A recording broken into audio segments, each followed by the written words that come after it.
Smile. Live in action? Join us. Pledge of allegiance, please. I pledge allegiance to the flag of the United States of America and to the republic for which it stands, one nation, under God, indivisible, with liberty and justice for all. Good evening. I will note for the purposes of tonight's meeting that it calls for an executive session at 6 o'clock with the Screening committee. I couldn't come up with a name for suddenly. And the screening committee had asked for executive session, but after some discussion, it's been decided that that is inappropriate at this time since we're discussing the list of finalist candidates. So it has to be done in open session. We agree. How would you like to proceed? I guess we can talk about the candidates. I just want to make one quick point, is that the committee includes us three, Liz and Ed has not gone to the meetings. He's asked not to go to the meetings, so he hasn't been part of the And process. that's a footnote on your... Yeah, and we just wanted to clarify that. Okay, so the committee looked at 24 resumes, whittled it down to the top 8, and you guys correct me if I've got the numbers wrong. Then I called all 8 to bring them in for a preliminary interview. One of them, in the interim, got a position. I think it was the town of Newton. I'm not sure. I have to look at my notes. So we brought 7 in, interviewed 7, whittled it down to 3 candidates that we felt would fit the position of town administrator based on the academic background, the management experience, and the content from the interviews. So we interviewed them. I think that confirmed our judgment that those 3 were the top. Liz forwarded the resumes, I believe, and we put a letter together from the committee with what we thought were some of the high points for each candidate. Is that pretty much? Right. Yeah. And it was unanimous in our decisions as we went forward. So we were all pretty much in agreement on, bringing the 7, then the 3. So the 3 are a result of a unanimous decision. Well, yeah, we don't necessarily all rank them 1, 2, 3 in the same order, but we all agreed that this was the 3 we wanted to bring forward. Yeah. Kind of diverse backgrounds between the 3. Pardon? Kind of diverse backgrounds between, Absolutely. We don't want to make it too dull for the board. And I guess the one thing, and I'll make the first comment and then anybody else jump in, is that there are no town administrators in the group with prior experience. Correct. We did have we had town administrator experience, but it was short-lived, and as we did a little checking, we didn't think it would be suitable to have one of those candidates come forward.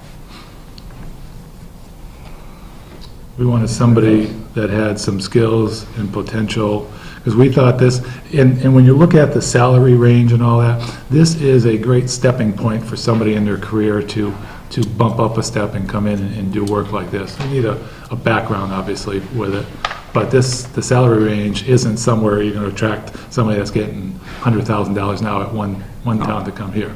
It's a small community, a great opportunity for somebody to come in here for 3, 4, 5 years, we hope, and work with us, help us out, and go from there. Anybody else One comment? thing I recognize is they do, 2 of the candidates have some strong municipal experience in key areas in government, and I was impressed with that, and they have thrived in those careers for those particular towns and cities they work for. One is legislative action, and not so much as far as I was concerned, but I am impressed to see that these candidates come with some strong backgrounds in municipal government. They know how to do budgets, and they know how to handle issues and have resolutions to them.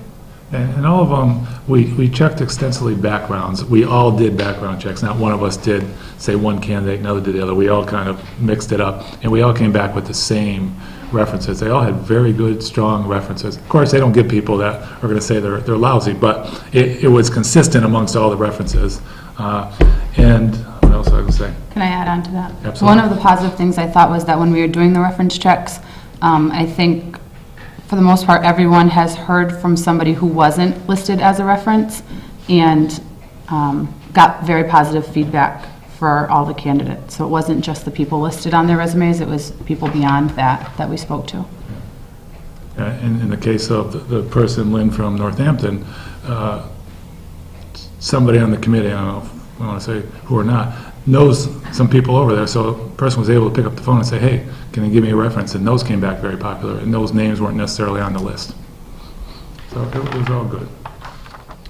We're pending now the official background check, but besides that, everything came back well. And they all did very well at the interview. It was very presentable, very knowledgeable. I mean, there were 3 very good interviews. It's different questions here and there, but, and they presented it a little differently. But I personally was impressed that they all were able to step up. And I've talked to all of them multiple times on the phone, because I've always said, if you got a question, give me a call. So a couple of them would give me a call. One more so than the other kept asking questions. But the 3 of them that came in had looked at our webpage, had done some research, and were able to ask us questions. They didn't just sit there and respond to the questions. When we said, what do you have? They'd go to the webpage, this is on the webpage, this isn't on the webpage. Can you tell us a job description, for instance, on our website with the authority to the town administrator is not current. I think it's the one that we have, the current one, but it doesn't specifically say, what does the town administrator do, how do they report? So one candidate asked that, saying, is that available? And, we gave them the background. We told them the website didn't have all the current information, but everybody was very much into doing research before they sat down with us. So that impressed us. Do you want to add anything, Jim or Donna? No, I agree with everything you said. I think it's, definitely the best of the ones we've interviewed tonight, and I'm very comfortable with all of them. I guess I would ask how they compare to the first group. These, in my opinion, and you were on the committee, I like these much better. I think there was 1 or 2, I think the first time we sent them through, there was one that we're going, okay, that's a 3rd choice, but we want to send 3 forward. These are 3 good choices. And again, depending on how you like personalities and backgrounds and experience, you may like one or the other better, but they're 3 solid candidates. And Liz, you were, as a select board member, you can. I like this group of candidates better than I did the first group of candidates. I thought they were more relatable. I thought that I thought I could relate better to them. I thought their personalities would mesh well in the town hall as opposed to the group that we had the first time around. There's not one of them that I would be opposed to, although, I have an opinion. You want to finish that sentence? I have an opinion that, the Don't board, leave us hanging. the board can make their own choice, and I go from there, but I think that this group is really a strong group of candidates that would do well in this setting. And 2 of the candidates also asked questions on the video recordings of some of the meetings. They went back and they studied them. One of them came up and said, well, you had a communication session on October 10th or whatever, a conversation. Can you tell me what that was all about? And I said, well, select board brought people together. So people, they did research. And I don't know if at the first round I got that same impression. These folks did their research. And I think they were here because they really wanted to be here rather than, okay, I'm out of work. None of these people are out of work. But so I think that's a big difference. And you were on the first committee. All right. Jackie? We told the committee that we were easy. It's you guys that are tough. We won't live up to that expectation. I was just going to say, it looks really interesting. I can't wait to meet all the candidates. You guys did a fantastic job, very professional, and I'm so glad finally this is going to happen. Then thank you. You're welcome. Well, anything else amongst the committee? We have 15 minutes of dead air time. Yeah, and they're here in order of distance. I saw that. Yeah.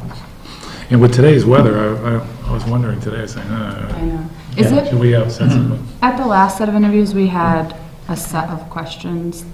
Is that available, Reg, that list? Just so we have a kind of an idea. I don't know if they got made part of the, Yeah, I didn't get that. I think I have some. I think it came from a website or something, just some No, I got it guidelines. from MMA. Yeah. Oh, is that the MMA? I'm gonna go make some.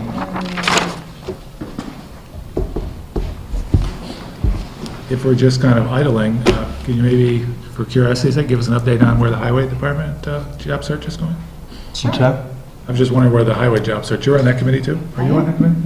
There we go. We're room full. So we started the interviews last night. We had 2. We have 3 more on Thursday.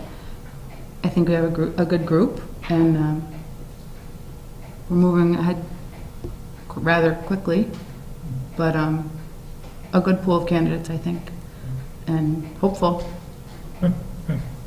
I haven't talked to John Workman much since he was hired, but I've heard people around town saying all good things about him, so I saw him that's, today. He was at school today. Yeah. so that's a good thing. He's applied for a few grants. Oh, yeah? Great. I'm impressed. He's also done this before, and, you know, conversations I had with him this morning was that, you know, you have to keep plugging, whether you get no's all the time, but eventually it'll turn into yeses. So that's a positive, you know, and that's why you have to do things. You don't get them the first time or second time, but sometimes you pick up things along the way to make it just the right application, and if you're persistent, it happens. Yeah, they learn your name after a while, and Yeah. are you officially retired? Or are you still- No, no. It was supposed to be the 17th, but I'll be here for 3 or 4 more weeks after that, until we have somebody that can come on board. So you'll be here when the snow hits, huh? I've been here with the snow, yeah. That wasn't my plan. Well, it's a good plan. to fill in the dead airspace, if you guys don't have any more questions, we could do a bill warrant, W14-24 for $125,266.90. Someone want to say something? Oh, I make a motion to sign bill warrant 14-24 in the amount of $125,266.90. Is there a second? Second. All in favor? Aye. Hey, caught up on wax.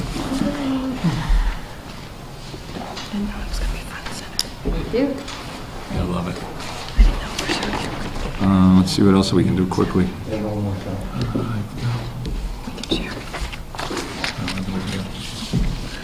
gotta go down. Cindy Brooke. Okay, I can sign this. But all this text. Is there paperwork on the police officer? I was going to load it. Yeah. Okay.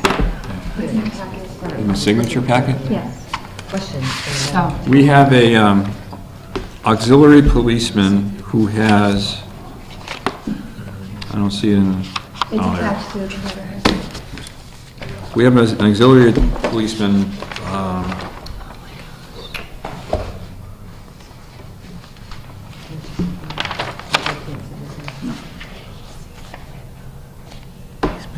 can't think of his name, is it not?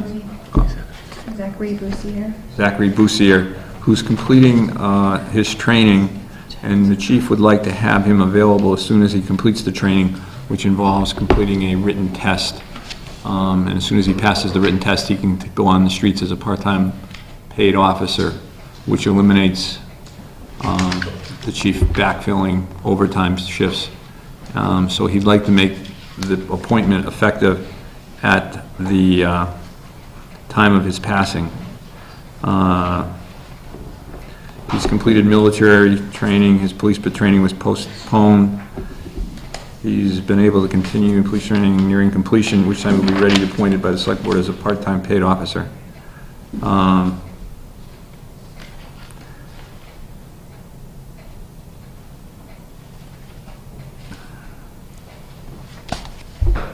There's a problem with the PCF because the chief has gotten it back twice now from Personnel Policy Board because of incomplete.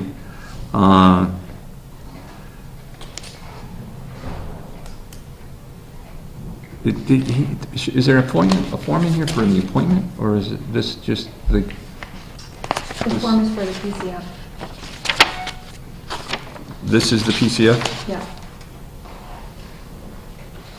It's filled out or not filled in? It is, it's typed in. Well, this one isn't. Oh, there, oh, I, you know, because it's typed so neatly, I didn't see it's typed. Yeah.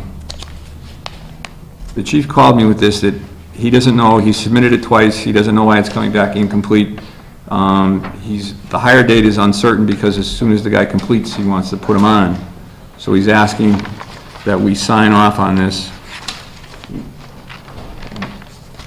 condition on his passing the test, and I don't know how the board feels about that. Wants to sign off on it before he passed the test? Yeah, before, condition that that the appointment is conditional on him passing the test. When's he taking the test? I think that's a question mark, it's soon, but I don't know the date, and he didn't have a date for me. Well, with that being said, why can't the PCF done properly and gone through the proper channels first? Well, it has, according to, here's the letter. It's come back twice, according to him. What's missing on it? The only thing I can see when I look at it is the hire date, because it's conditioned on him passing the test. So is there something in the bylaws that say we can't? Not that I'm aware of. I don't know, Ed might be. Well, the bylaw says it's got to go through the process. Right. I mean, the signatures by the department, which is on here. Then it goes to the policy procedures, and then the finance committee, then the select board. That's our policy.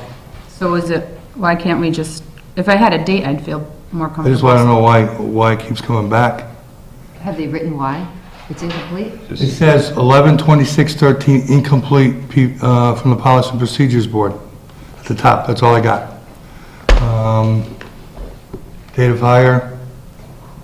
The only blank I can see is the date of hire.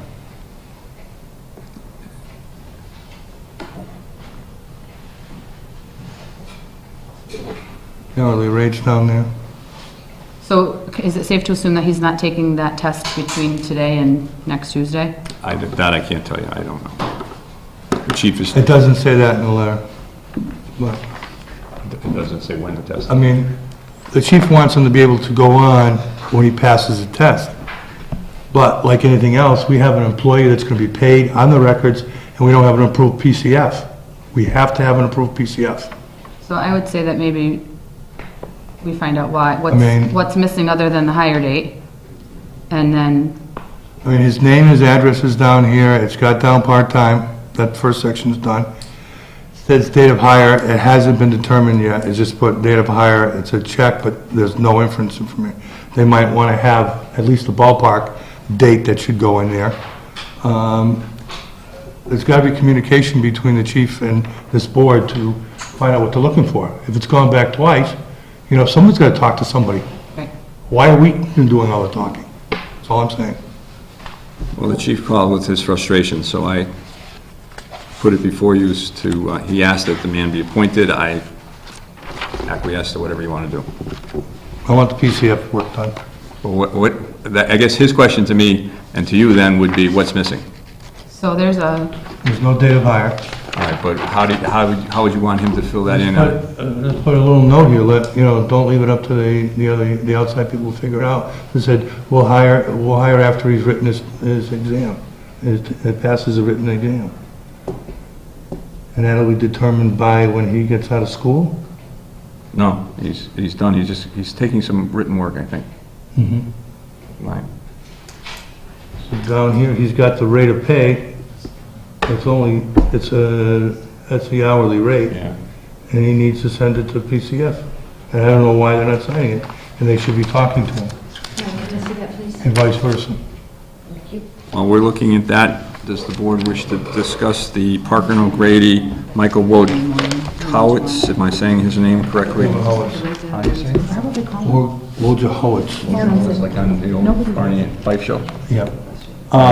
This particular easement is a water department easement that was done in 1933. Since then, we eliminated that easement and we put new pipelines in.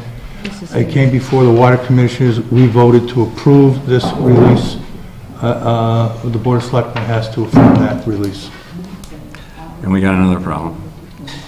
Yeah. Anybody here at Notary Public? You are? Yeah.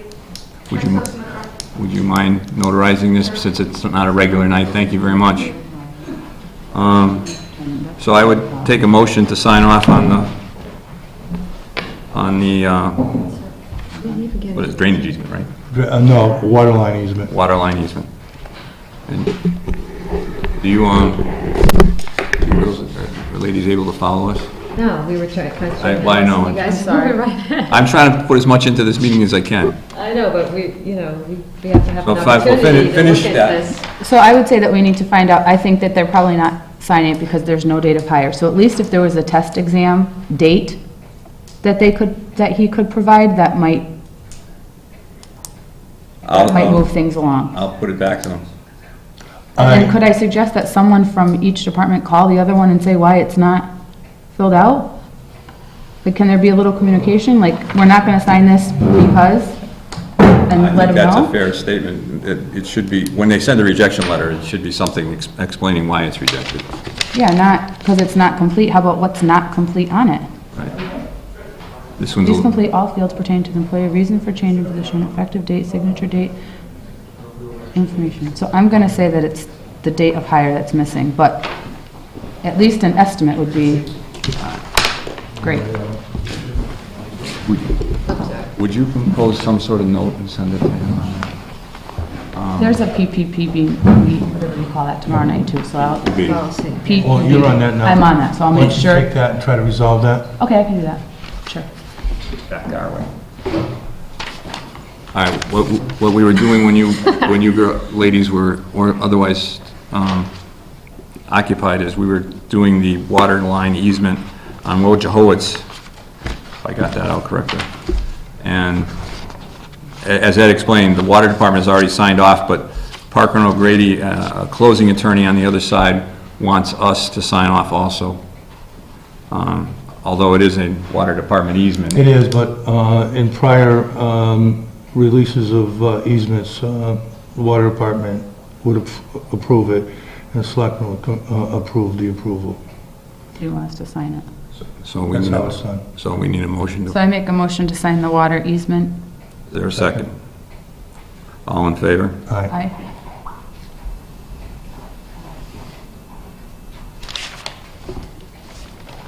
No, you gotta sign. Oh. Everybody's gotta sign, and then we got a gracious notary. I need driver's license, sorry.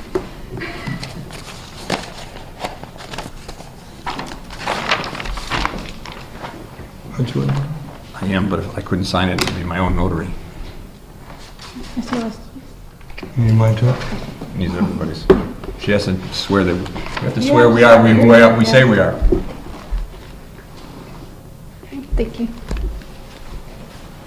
The state made it a whole lot more complicated Yeah, my than it license. used to be. Oh. If you're signing, yeah, if you need to sign. Do you have to sign it? Yeah, well, do you have to? I mean, if you want me to. Yes? Do you have to?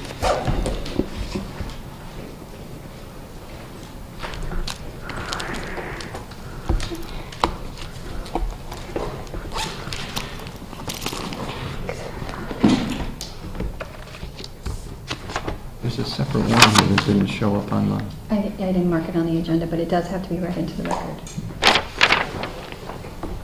So let me take care of that next, and then we'll go to interviews. There you go. So I don't come back and forget that. You get 3 minutes.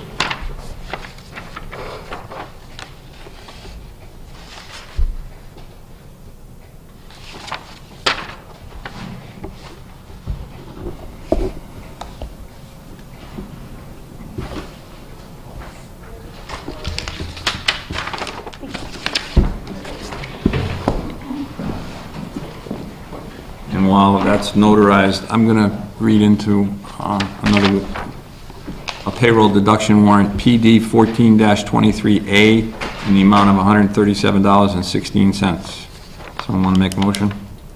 Make a motion to sign payroll deduction warrant, PD 14-23A. PD 1423A. Second? All in favor? Aye. That way we don't forget to do that. You ever read sign this? It doesn't show up there.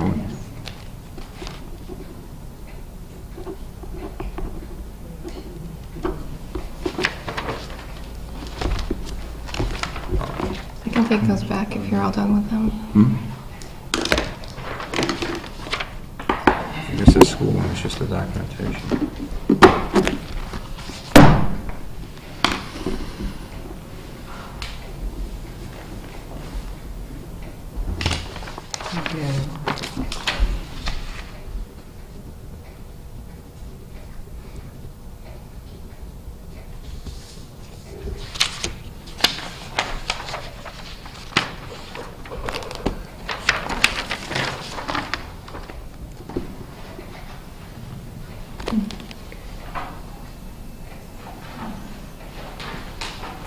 Reggie, there's one here marked school. That's the Backup for that other data. Okay. I apologize. That's okay. Mr. Finch. Just testing you, Doug, you know. Despite the fact that I'm using the clock on the wall to my advantage because it still says that we're on time. We manipulate that clock to our advantage. Everybody have Mr. Finch's letter and everything?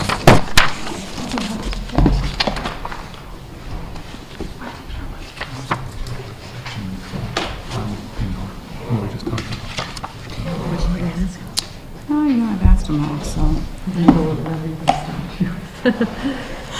Makes sense. Thank you very much. Oh, you're welcome. Another service provided by, Is there another packet? yeah, there's a whole bunch of them. I've always got my stuff if you need it again. Thank you. At this point in time, it is 6:30 by the clock on the wall, and we are to conduct an interview for the town administrator position. Mr. Finch. Mr. Finch, welcome. Thank you. Can I come up and You may. meet everybody? I'm Sure. Michael Phelan. Very nice. Ed, right? Ed Collins. Very nice to meet you. Jackie, right? Jackie, yes. Okay. Nice to That's, see you. that's unfair, you know our names. I've been watching videos on And I'll say the same thing to you that I say to other people. You have no life if you're watching us on video. Time viewing. spent hours watching your videos, so it's been interesting. I don't know if you know it or not, but Xbox One now has this on. Good. No, sir. Oh, Mike, that's not true. From what I understand, your ratings just significantly increased. Yeah. Well, two people will do that when only one is really watching. We doubled our ratings with you. We had to bring in someone from out of town. Welcome. Thank you. You're applying for the position of town administrator, and we should have discussed this before. How would you like to proceed, like the prior interviews? Yeah. Does the selection committee have anything to question or ask, or do you want it to go right to us? No, I think going right to the select board would be fine. Can we Liz, start? you want to start it since you're farthest down the line? Sure. Hi, how are you? Good. Nice to see you. Nice to see you again. How was your drive? Great. No Until ice? I got to the Massachusetts border, and then we had a little bit of snow, but Yeah. that's all right. So I guess we'll just jump right into this. Can you talk to us about how your experience qualifies you for this position? Sure. And I assume everybody got the whole selection committee, my resume, and I mean, you guys had a questionnaire sheet that, okay, so everybody has that, okay. Yep. So since January of 2003, I've been the chief of staff for the New York State Assembly Minority Leader. Nobody has any idea what that means. I still try to figure out what that means some days. But I actually brought the job description because I think it might shed some light on how similar the two positions are, being town administrator and chief of staff. The duties, it says the chief of staff is responsible for a wide range of duties that leads to the health of the entire organization. They must provide exceptional leadership, effective management in all areas of staffing, personnel, administration, project completion, information technology, and development. The department managers generally report to the chief of staff. The secondary duties, other key responsibilities, include serving as the organization's primary negotiator, project leader, management of all special projects. The chief of staff holds meetings in relations to projects, company progress, personnel-related issues. The chief of staff is also responsible for the analytics of the sphere of control. They oversee the financial statements and ratios, as well as keeping the organization on budget. The chief of staff must be a solid steward of the organization's financial resources and is usually given the responsibility of strategic planning and performance measurements. So I know that's a lot, but I wanted to share that with you because there's so many similarities between that position and being a town manager or town administration. Realistically, let me back up. I'm not somebody who's just looking for a job and is interested in being a town administrator. I'm actually specifically looking to be a town manager or town administrator somewhere. My journey actually started while I was on city council of the city of Canandaigua. And the city manager really began to mentor me and really help me in terms of growing and actually encouraged me to go back and get my master's degree in public administration. And what I would say to you is over the last couple of years, I've been specifically looking for a municipality that is a good fit for me and that I'm a good fit for them. So my future endeavors is strictly one and only town administration. You know, I just share that with you up front. That's what I've been looking to do, and that's what I'm going to be doing. So. Okay. So can you talk a little bit about given the fact that you've watched some of our videos, how do you think you can be beneficial to our town? You know, there's so many different aspects of Southampton that interest me as I've really been digging in. I've actually been offered town administration jobs before, which I've turned down for a variety of reasons. The biggest reason is I want to go into an organization, I want to go into a municipality where I know I can be successful and where I know I can make a difference for the organization. I love the fact that you have a mix of different aspects. You have a strong business sector. You've got a residential area that's fantastic. I love the agriculture. I was even riding around this afternoon and saw some horses and some cows and stuff in some of your agricultural areas. Now I see that you've got your residential, looks like it's growing and continues to grow and expand into some of those areas. Then you have your fantastic historic section over there, your community parks that you've been working on, and really you can sense the pride, even as I was walking into some of your local businesses and stuff and just kind of just trying to listen to people, interacting with people, you really get a sense of pride. People really like living here in Southampton. So I think that is a huge testament to what you guys have done. The other component of that, if there was one specific area that I could tell you that I would excel in, and actually, Liz, I think you actually got to talk to one of my references, who's the former mayor of a town who also heads up efficiency management for municipalities. Specifically is organizational leadership. That's like one of my strongest aspects of all. I actually even teach a class in organizational leadership and human relations and administration for Southern New Hampshire University. I've actually, if you wouldn't mind, and I know we're a bit of a limited time frame, but I put together kind of like a top 10 list of things. If you hire me as your town administrator, what I'd kind of like to focus on. Is it okay to share those with you? Mm-hmm. Thank you.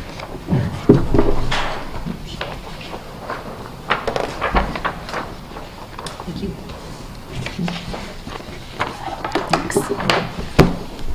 The audio's not Grab one. Okay, we can do that next time. That whole piece pertaining to organizational leadership, really, you have to build credibility with any employee or with any department head in terms of moving forward, in terms of organizational leadership.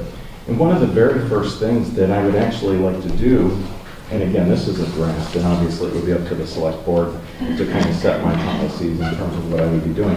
But one of the very first things that I would seek out to do is actually just establish a listening tour. Go meet with each of the, obviously you as a whole, select board starting out, but then go meet with each of the department heads and really see what their needs are and what their requests are and the things that they see that they feel that could be done better or things that they specifically are missing.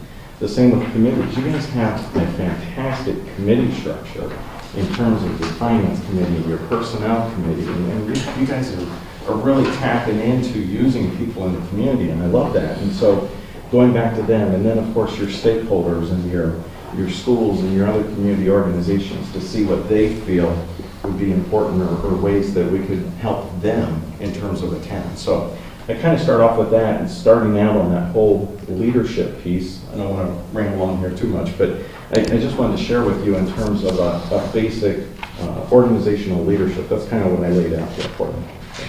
Very good, thank you. You're welcome. Well, you answered one of my questions already, so. Okay. Well, that's a good thing, right? Yeah, so I'm on to another. Again, my name is Jackie Sears. Nice to meet you, and thank you so much for coming to our town. I was wondering, What is important to you in establishing effective working relationships with others? Yeah, that actually ties into what we were just talking about. Really building that credibility with them so that they really trust you and that they know that you're looking out for their best interest and that you're really helping them achieve whatever their goals and objectives are. One of the class that I teach in Human Relations and Administration, specifically one of the topics that we talk about is Maslow's hierarchy of needs, and specifically what motivates people, especially in organizations where maybe financial consideration isn't the primary motivation. And that kind of fits government. Yeah. and the third layer of that actually is helping a person feel like they're needed and that they're a valuable contributing part of the organization.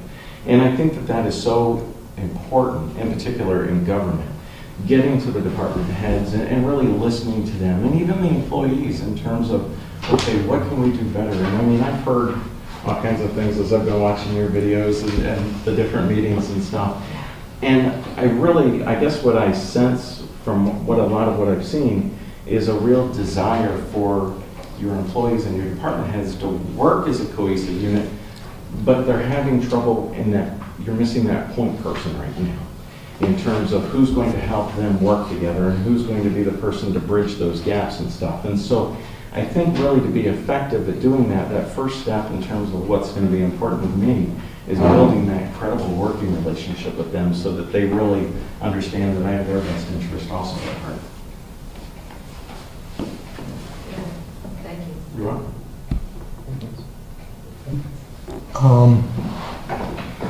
I have a few questions. Sure. In municipal government, there's always shortfall of revenue, and we try to fill it with grants or programs that can help us, get through the year and to also improve our situations. Mm-hmm. What experience do you have in those areas? Extensive. I mean, honestly, extensive. That's what I do. I mean, I work with municipalities all the time. Maybe just to give you one example, we had a situation where the public safety unit, the police and fire department, needed some help because some of the houses in this one town weren't easily identifiable in terms of their addresses. And so I was actually able to work with them and actually go out through the Department of Homeland Security and actually find a grant specifically to go back and address that situation. And sometimes it's alternative sources of revenue too. It's not always grants. Grants are hard to come by. I mean, as you know, it's harder and harder to find grants. So sometimes it's looking at alternative sources of revenue or what other ways that we can accomplish the same goal without necessarily having to rely on the same level of financial considerations. I'll give you an example. In the city of Canandaigua, we're a city council member at large. We actually had the need, we had to replace 2 garbage trucks. Both of our garbage trucks kind of went at the same time. And we started really looking for grants. It's hard to find a grant for a garbage truck. It's near impossible to find a grant for a garbage truck. Instead, we actually started looking at other options. We ended up leasing those garbage trucks, which turned out to be a win-win situation for us. We didn't have the huge financial investment up front. We were able to use the equity in them over the future to then again replace them, 10 years down the line. We had established a capital improvement plan.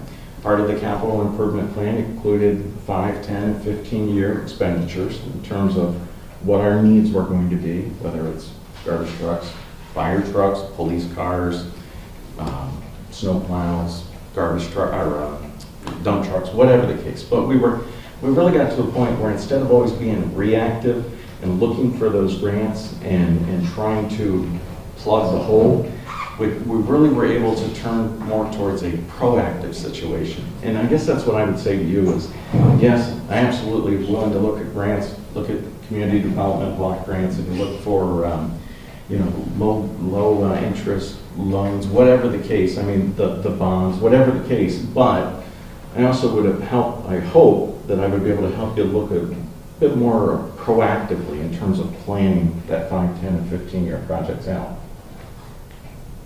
Another question I have is, what is your experience with labor relations, unions? Yeah.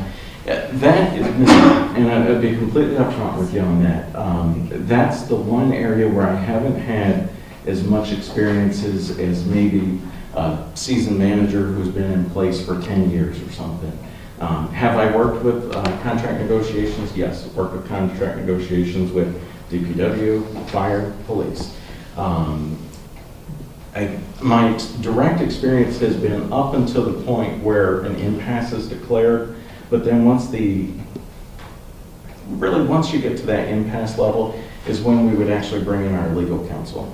And our legal counsel would kind of take over the process of that and kind of go through the arbitration and really go on to the legal system. So yes, I have some experience getting you up to that point, but then once I got to that point, I would really have to rely on some professional counsel in terms of whether it's either the town's legal counsel or I'm also an affiliate member of the International City Managers Association.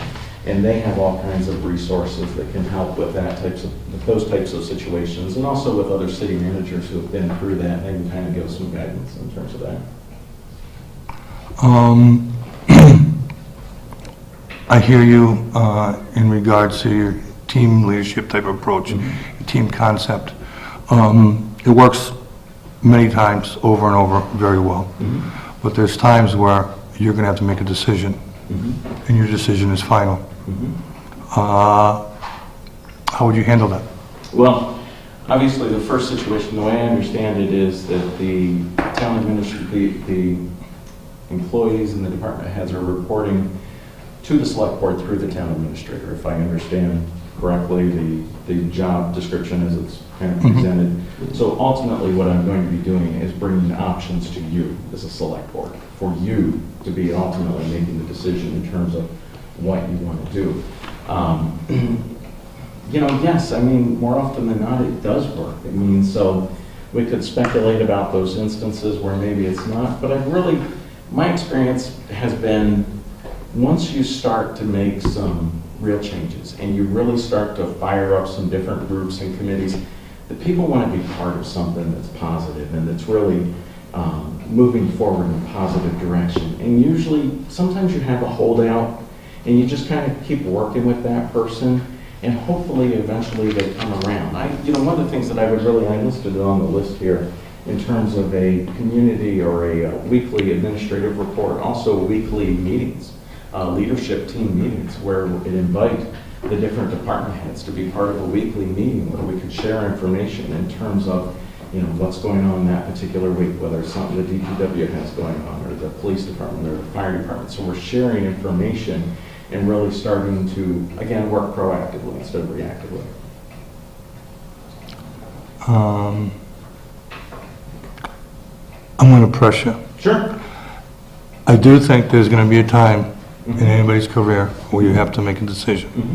Whether it's a recommendation that you feel strongly about, and it's just a simple yes or no. Do you believe you can make that recommendation to the board and stick to your guns? I've done it before.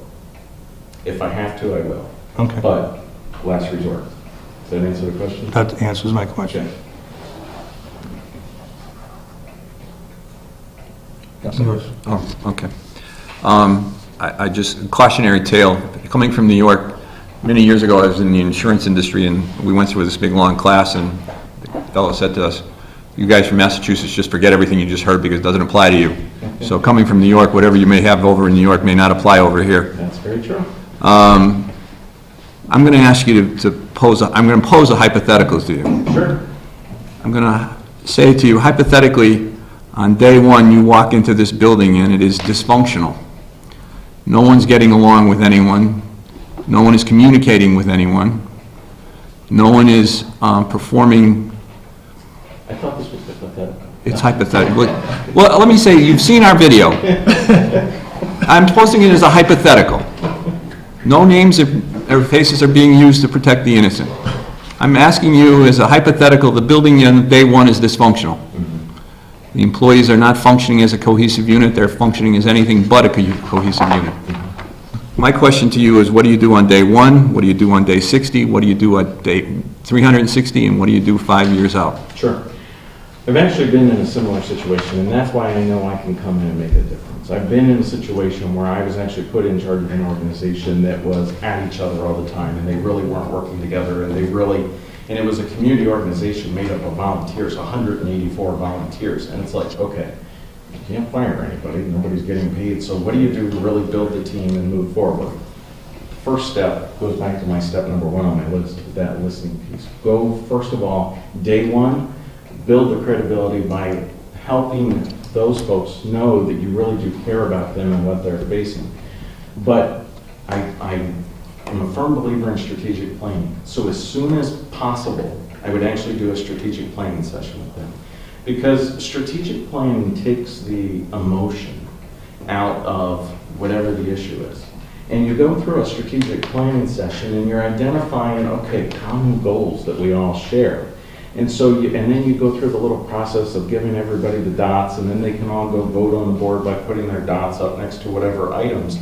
And you really, by the time you get through that strategic planning process, you've identified at least a half a dozen, oftentimes more than that, common goals. And whether it's communication, or whether it's sharing information, or whether it's, any number of things. Taking the emotional element out of that through that strategic planning process is really going to go a long way in addressing that situation. So where you have a bit of dysfunction. So I would really try to do that as quickly as possible. I don't know that it's realistic to do a strategic planning session, honestly, in the first month, because it's going to take me probably a month really meeting with department heads, really trying to understand what's going on and really learning some of the history. That's probably one of the biggest obstacles in terms of overcoming right in, really understanding what is transpiring, what's going on, and some of the dynamics at play. Then, hopefully, within day 30 to 60, having that strategic planning session and really identifying, okay, where's our common goal? Where can we identify our opportunities for us all to move forward? What if it just comes down to personalities? The inevitable, I don't like you and you don't like me and we're never going to agree. How do you handle that situation? I've actually been in that situation before where 2 people in particular have said, I don't like you, you don't like me, and I've actually met with them separately, and I've met with them jointly. But at the end of the day, we have a job to do. We have specific things that we have to accomplish. And I've sat down to them and said to them, if the 2 of you can't work together, then we're going to have to look at other alternatives. And that may be, in that particular case that you were asking me about it. Right. I did have to recommend that we actually eliminate or terminate one person's employment. It's not what I wanted to do. That was an absolute last resort. Sometimes that might be what it may have to come down to. I'm not opposed to going that route, but again, I would use it as an absolute last resort. I really think people get involved in government because they care about their community. And if you're constantly reminding them of that, and you're really driving home those shared goals and those shared views, more often than not, you can find some common ground to work through. Anybody back on the other side? Any follow-ups?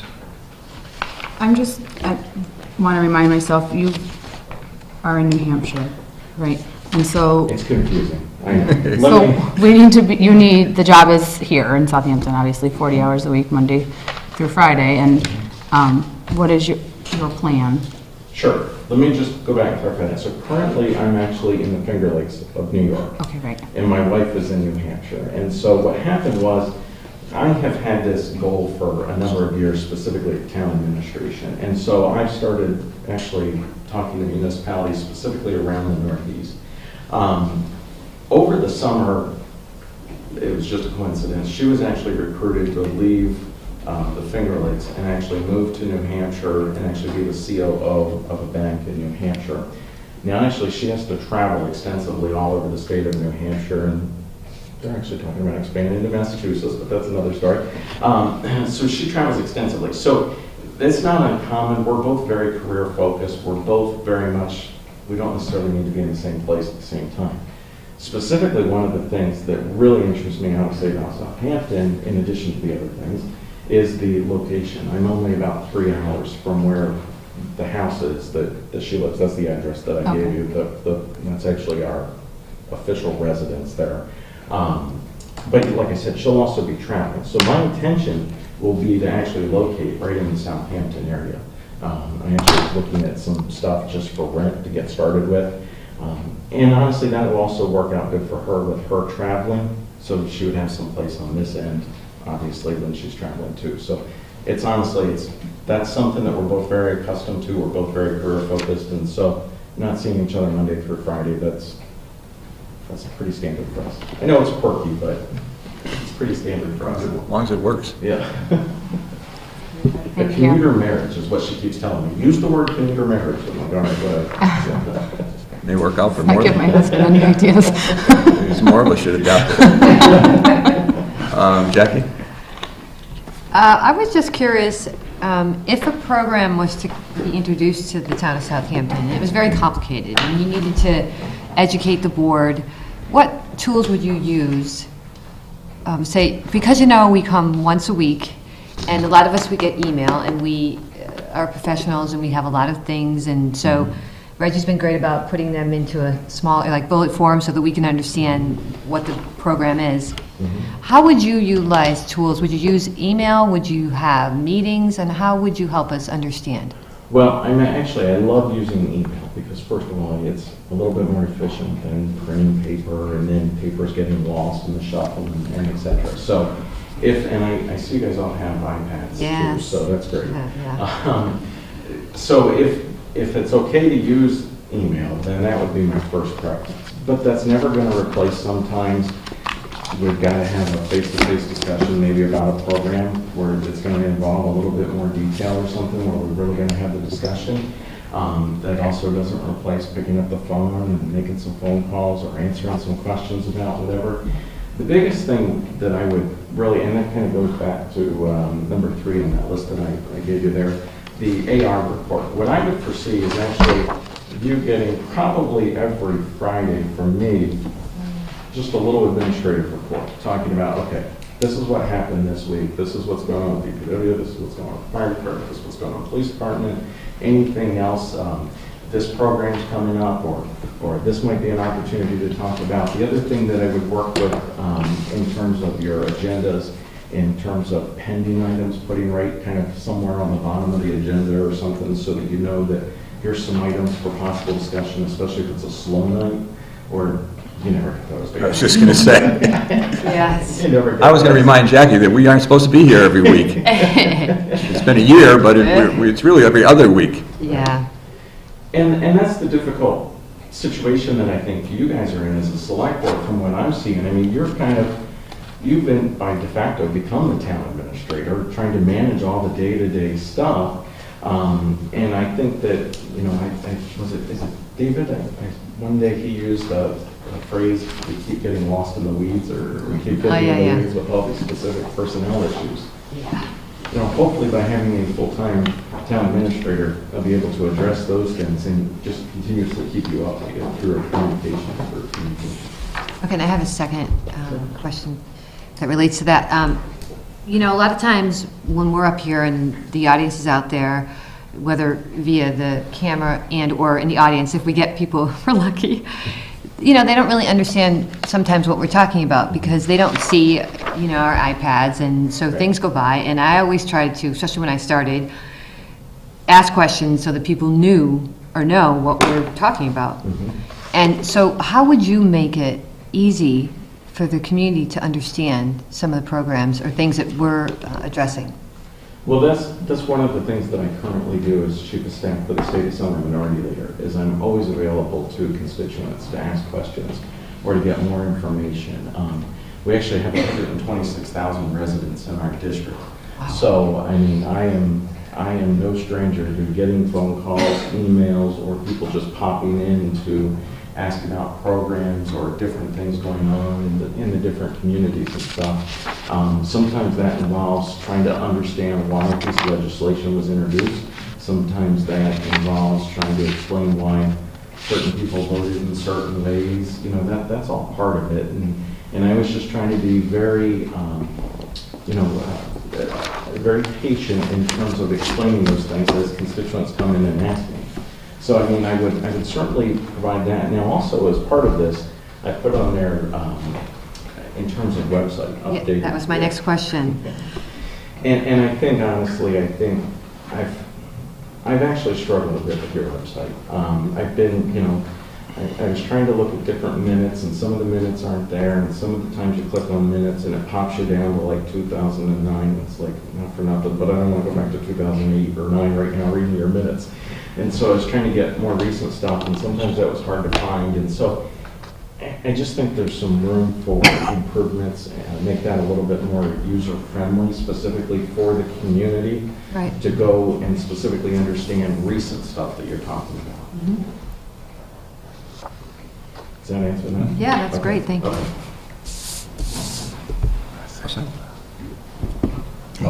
All set? And by the clock on the wall, it's 7 o'clock and we're on time. So Right. this says open to public. So does anyone in the audience want to ask any questions of Mr. Finch? No?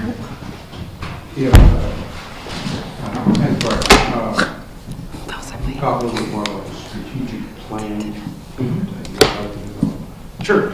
Well, you already have a master plan, which you've spent a lot of time and energy on. And I like your Which we should, master plan. he's the chairman of the master plan committee. Okay, all right.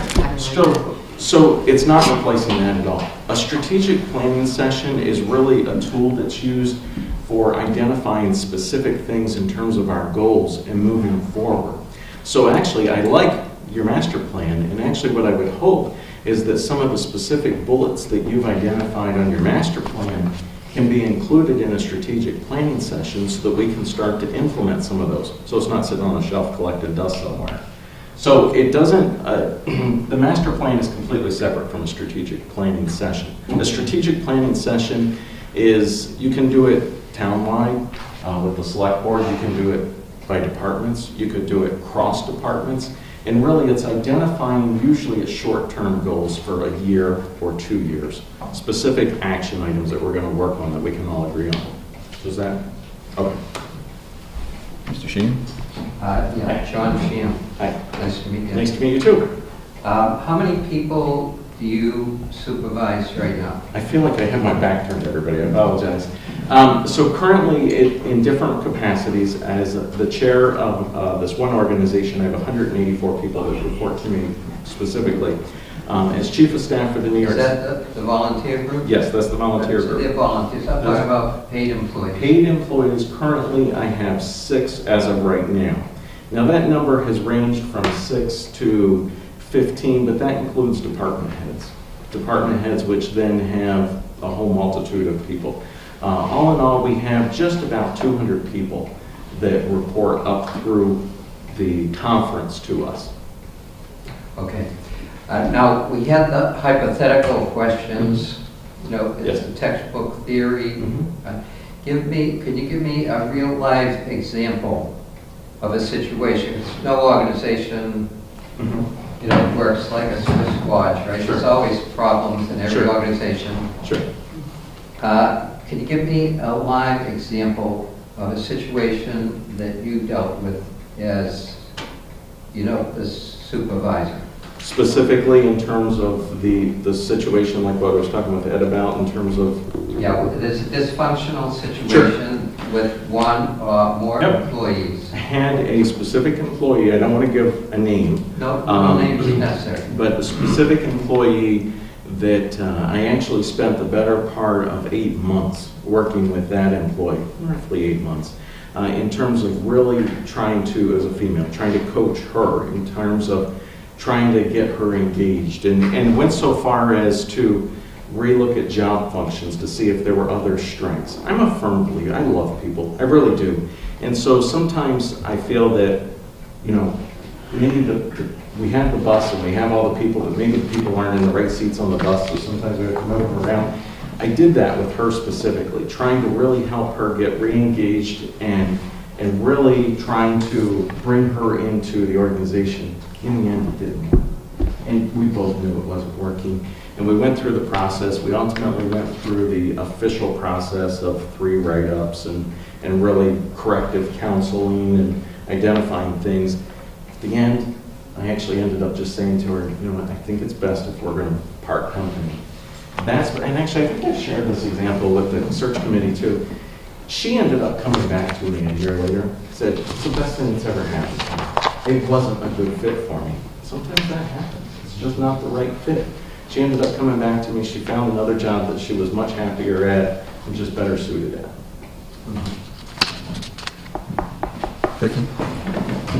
Hi, I'm Vicki Morrow, town accountant, and I guess I wanted to find out how, or what you feel your role is in terms of the financial information that, that the town has, and is there a distinction between what you might think that you need to do with it versus what I might need to do with it? Well, in terms of the day-to-day accounting, I mean, obviously, it'd be relying on you and Donna for those types of things. In terms of proposing policy, that's where I think we could collectively work together to present options to the select board.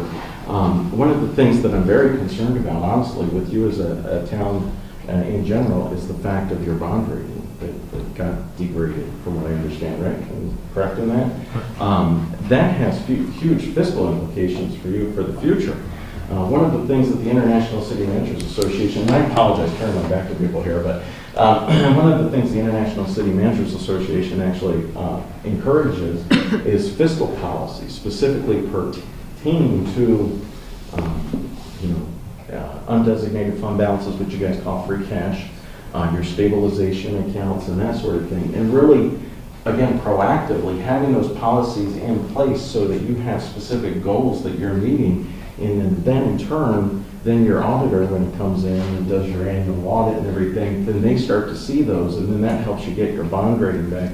One municipality I worked with, we actually were able to establish a whole string of fiscal policies that really, fundamentally, it was just about strengthening their fiscal policy in terms of what they were going to do, how much they were going to keep in reserve.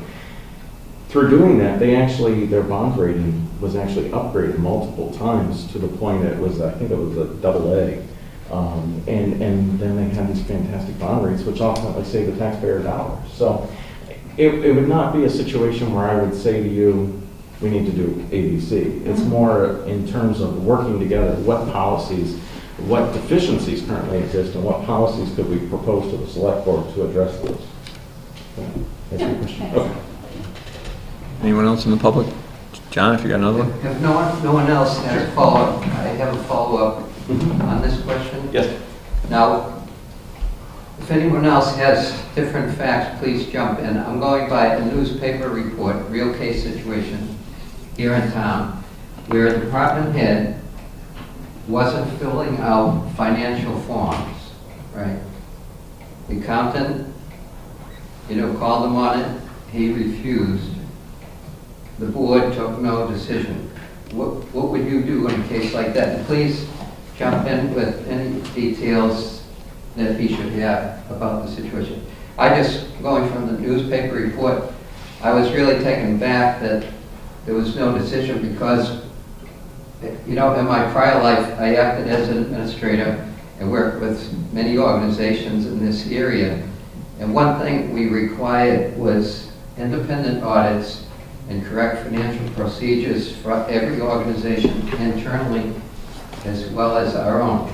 I know I would have lasted one day in my job if I ever try to say, I'm not filling out these financial papers. Well, that, I can't speak specific because I don't know all the details. Jump in for 1 second. I guess it's the refusal of giving information that's necessary. I'm saying not necessary, but information that my office would need in order to verify what you were doing, whether you were paying a bill, whether you're paying payroll, and you're asking people for specific information to just verify that is legitimate and correct, which is what my office is supposed to be doing, and they refuse to give you that information. But it's an established policy that somebody's not following. I don't know that it's necessarily a policy per Well, se. it's AICPA guidelines. Well, every organization has to follow those, or else you're not going to pass an audit. correct.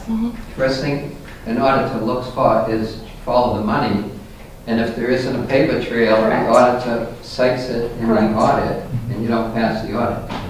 I guess the first thing I would say to you is it sounds like maybe there's some confusion in terms of what policy really is, and I guess that's where I would start is, do we need to go back to the select board and say, hey, we need a fiscal policy that addresses A, B, and C? Because it sounds like if there's not something already on the books that we can then point to this person and say, hey, you're required to do A, B, C in terms of your employment here as such and such position, then there's a big gray area. So I would really want to make sure that there's a policy in place that's addressing it. And again, I don't know the specifics. So, but to make sure that all that is addressed. At the end of the day, if they're not following the policy that's been established by the select board, well, then they're not doing their job, are they? And so then you'd have to go back to the select board and actually point that out and say, hey, you established policy such and such, this person's not doing it. You know, I would obviously go through all those counseling steps with that person. But with that said, at the end of the day, if they're not following the policy that the select board's established, then you have to look at alternatives, you know, presenting to the select board. So is that? Yeah, I mean, like I said, the newspaper probably didn't have all the details. If there's other information that's pertinent, please jump in. Well, I can tell you that the department head was instructed that to complete that Vicki has the right to ask for the documentation, and any documentation is to be provided. And they have not, I don't think there's been another issue since then, at least my impression. Nothing's been brought to our attention. No, but that same issue, no one has that information. Well, we'll do it again then.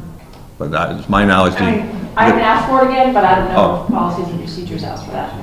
The department head was instructed to comply with any request that you had a right to request any information for verification purposes.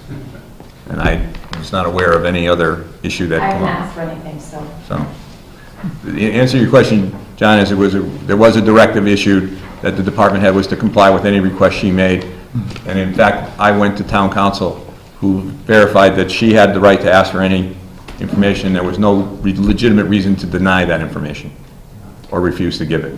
And that opinion was passed on to the department head. Yeah, Mike? Yep. Quick question. I know the answer, but I just want to bring it up for everybody. When we were talking at the interview, you said you were pretty fluent with Microsoft full Office Suite, Outlook, email, scheduling, and QuickBooks and all that, correct?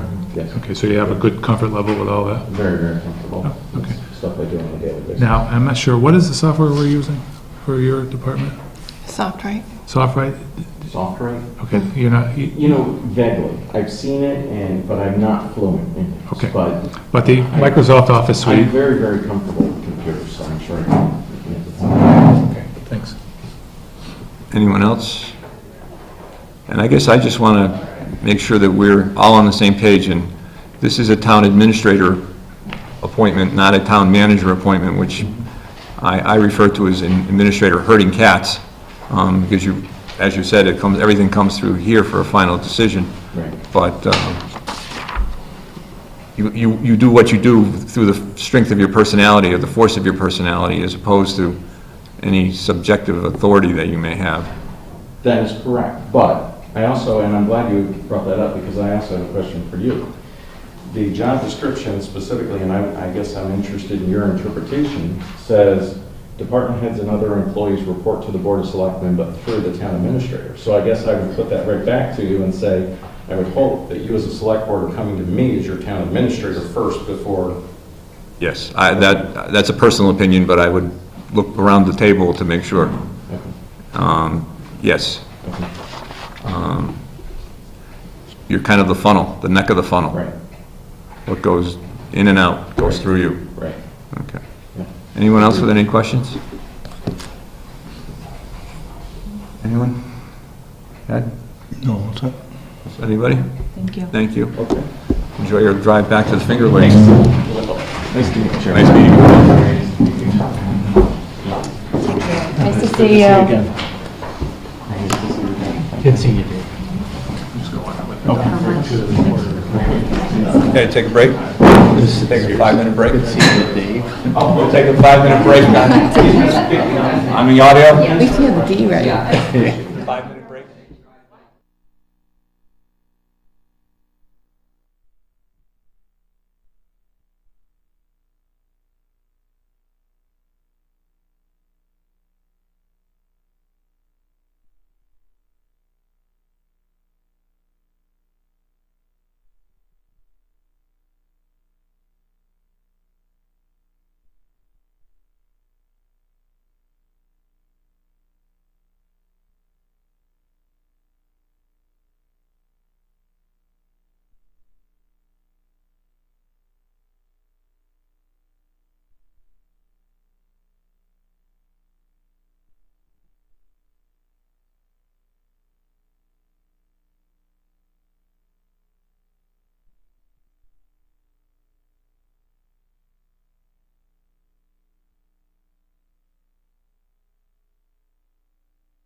Yeah. Oh, okay. We're back at 20 after 7, and we've got a little open time. We're going to take care of some other agenda business, and the agenda item I picked up was the PVPC contract for the master plan implementation contract. And would you like to address that, Mr. Barton? Yes, due to the efficiencies of the Master Plan Committee and of Pioneer Valley Planning Commission, there are about 130 hours we have coming to us out of the monies that were voted 3 or 4 years ago to do the Master Plan. But the contract has to be officially extended for us to take advantage of that 130 hours. The implementation committee is working with the various boards and commissions to make sure we kind of keep track of those hours and make the maximum use of them. Most of them will go to the planning board, but probably not all of them. This, just to summarize, the contract is extended from to December 31st of 2014. So it's a year. So it's an extension of the contract? That's already in place. To use up the 130 hours, you said? Yeah, I don't think there will be any problem with that. No. Anybody have any questions about renewing or extending the contract? There's no charge to us. This is money that's already there. Money that's already voted. Voted. No. Then does somebody want to make a motion? I make a motion to sign the extension to the contract. Is there a second? Pioneer Valley Planning. All in favor? Aye. It only requires the chairman's signature. It's the 10th or the 11th. 14 weeks left. Oh, jeez. You got little kids on to remind you every day.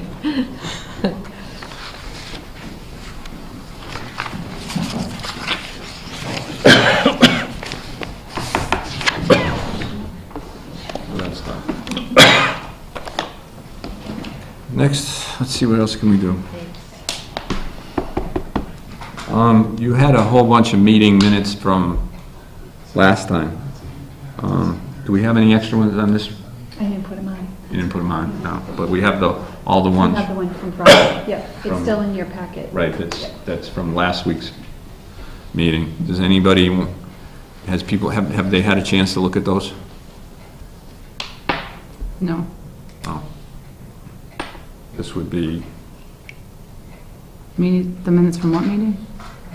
Last You're week's not going to meeting? have enough time to review them and vote on them. no, I mean, if you haven't looked at them, No. we tabled them last time so you could take them home and look at them, and we didn't, so we'll table those again. There's a whole slew of them. Well, I guess not a slew, but you got 11:19, 7:15, 6:17. So we'll table those again. Let me get back to my other agenda. We're meeting, only talking about our next meeting dates. Well, we're currently scheduled for the 17th and then take a break until the 7th. Okay.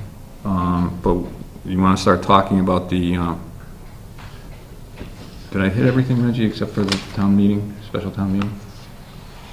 Did I hit all? The motions. I don't know. Yeah, well, the motions. All right, because we signed the warrant last week, right? Mhm. All right. We have the motions here for the town meeting, and I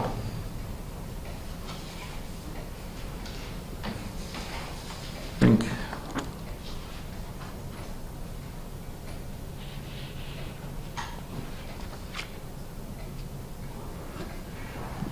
we have one, Don, I have a question, because Article 2, which is the payment of that withholding tax penalty, that's a paid bill. We're treating, we're treating it as an unpaid bill on the warrant article, but it's really not. The bill is paid. What we're looking to do is transfer the money from one account to another, not pay a bill. Am I correct? Yes. So this is incorrectly stated in here. We don't need a 9/10 approval, first of all. And it's not to pay a prior year bill. The warrant article was drawn wrong, incorrectly, because it's not to pay a prior year bill. No, correct. The bill's already been paid. Paid, it's to reimburse an account. Which account is short the money?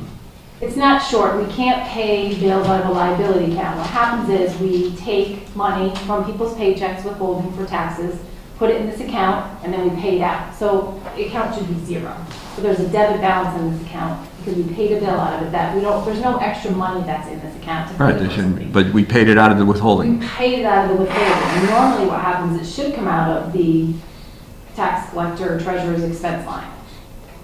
So how many years has it been getting carried forward? It was paid in December of 2010.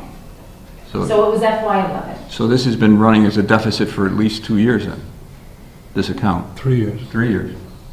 I don't think the account was ever reconciled, and that's why it was never, the auditors The auditors, found it, but they asked me if I would reconcile those accounts because, well, FY12, I didn't really have time to do what I could. Well, the problem is this motion article is drawn incorrectly because it's not to pay a prior bill. I don't see how we can fix it at this point in time.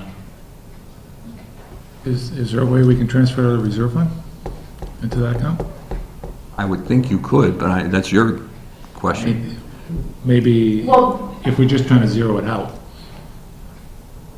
well, I have to move it from that account to an expense account. I have to take it from the balance sheet and move it to the expense account. Now, because it's a prior year bill, But can you do that? I guess that's the question. I But it's have. not a bill. We're not paying a bill, we're just funding a. We've got an account that's that has a overdrawn. deficit. Yeah. So we have to zero out Transfer that. from the reserve to this account, zero it out, and leave it that way. Yeah. So I think what we're going to have to do is pass this over at town meeting because it's incorrectly worded, But I think if, as long as Finance Committee approves it, we can fund it through the reserve account. which brings us to our next point. We've talked on the audit for next year. We signed that contract conditioned on finding funding for it. And we said we were going to take the money from the administrative assistance account and transfer it. We've been told that we can't make that kind of a line transfer from DOR. DOR said you can't do it? Yeah. That what we'd have to do, the only other way to accomplish it is a reserve fund account transfer to pay it. I thought you could transfer from wages to an expense account, not the other way around. Because you can't create new Reggie positions. spoke directly to, Cannot. Did Joe you get- Boudreau said you cannot do that. And the only way you can do that is whether you do it at town meeting or at the end of the year when you do end-of-year transfers. So if that's the Otherwise, you case, cannot do we've that. done a lot of these in the past. yeah, well, Is that Well, something, you can No, we haven't. from wages to expense account? No, because it's from a different category. That particular wage account? Yes. I'm not sure how it's different, but Well, no, because if you know, the treasurer collector has an expense in a wage line, the administrative line and the audit line are in the same category as far as accounts are concerned. gotcha. So within the same department or Correct, business unit, if you will? Correct. Okay, so this is crossing the business? Correct. Okay. so which brings us to trying to fund that audit again. How much is it? 13.5.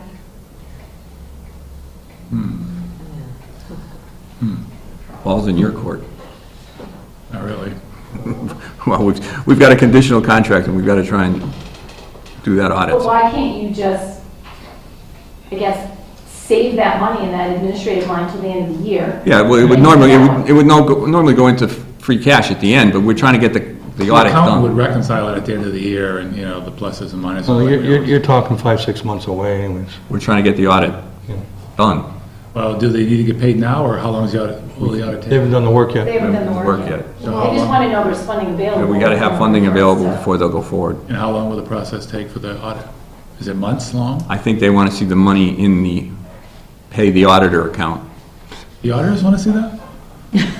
I can't understand why they want to get paid. Well, no, I mean, I can't see why they want to see it in a specific account. Because there wasn't money in the specific account. There was a, There was money in it, but it was used for that, a special audit, if you remember. I guess what I would say is, let's put in a request for the reserve account, and we'll put it on the agenda bring up for next meeting. There's one tonight, but now that audit account is in your, it's in yours, isn't it? In your bailiwick, it comes under you? I believe so, So it's you to make the request for the transfer. yeah. Can I have a copy of the agreement? We signed it. We signed a condition on a All couple right, I'll weeks, find it, Vicki, and I'll give you a copy. couple weeks ago, I think we signed it. Yeah, more 3 weeks, 4 weeks ago, 3-4 weeks a while ago. All right. So the motions, other than that one, which we will pass over for, I move that this town is the next, Let me ask a question. Can we take that out of the operational stabilization account, the audit? We can, That would be a better place to take it from. This is what it's for. but you need to vote on that. yeah, but you gotta go to town meeting to do I that. know, but if we start wiping out the reserve account as towards the end of the Then you year, have to- there's no money left. Yeah, but aren't you talking about establishing, say you establish with money from the reserve fund, with the understanding that at the end of the year, when you can do the maneuvers of taking surplus money in various accounts and balance the books, can't you make an understanding that's where that money's going to come from to reimburse the reserve fund? At the end of the year, you don't want to reimburse the reserve fund because it doesn't do you any good. It's just at the end of the fiscal year, it's dead and you start over again. I understand, but can't you do that procedure? Doesn't it start like a month and a half before the end of the year? Well, we get it all now. I mean, Reggie regularly submits requests, Chief Silvernail does. I mean, there's stuff going on that, you don't know about and they submit requests. I hate to, just, thinking out loud here. Well, we're under an obligation to fund that Right. audit. But can we take it out of operational stabilization? We'd have to go to town meeting, and we don't, it's not on here, so. But can't we put it on now? No. No, you can't. Warrants It's already posted. posted. You'd It would have to be another meeting. Another meeting. Remember you talked to Doug about that funnel? Why don't you do the request to the finance committee, we'll see what we can do. I mean, it doesn't sound like there's many options. No. All right, so is the next candidate here? Yes, Heather is right. Oh, there, I'm sorry. She looked like Amanda. I'm sorry. I thought it was Amanda I'm not sure sitting. who Amanda is. Oh, Amanda's on the finance committee. Oh, okay. So I thought it was- Is that a good thing or a bad thing? She's an attorney also. Oh, good, good. I thought it was Amanda. I honestly, Really? I apologize. She wears the hair the same way and everything. Here, Mike. I know. I'm wearing an old pair, but that's not the excuse. So this is Heather. Heather. Rudevich, is it? Bridgewitz. Rudevich. Okay, I'm not going to do that well That's at all. okay. It's And I'm not- completely Polish. Don't do it. Not to And I'm worry. married to a Bajowski, so I should be able to do it, but I'm not even going to come close. And we're on air, so if you don't mind, we'll just call you Heather for right now. That's fine. Everyone does. Heather, welcome. Why don't you Thanks. come on up and we'll have you sit, did you put it? Well, actually, Liz thought that this would be good so everybody could see. Okay. That's fine. Sorry. You want to introduce yourselves? Want to go first? I'm Ed Colley. I'm Mike Phelan. Jackie Sears. Liz Moulton. Hi. Hi. Welcome. Go ahead, Donna. Donna Whiteman. Yeah. Thank you. Heather, what we did the last time, the last candidate was here, we basically, the select board had questions, then I think we asked the committee if they had any questions, then we opened it to the public. If that's okay with you, we'll follow that. Sounds great. All right. We all have your resume here, and did you get a lot of snow in eastern Massachusetts? I'm sorry. Get a lot of snow in eastern Massachusetts? We do actually. We're right in the Merrimack Valley, next to 495, the belt right there, so usually we get hit. Did you come out today in the snow? We did. It was an interesting traveling, considering we were getting belted with, sleet, rain, snow, fog. You got everything today. I did. The only thing we were missing was wind. Well, hopefully you don't get that on the way back. Or I'm hoping. or It's gonna be a long It's on ride. your backside when you're going back. Let's hope so. All right.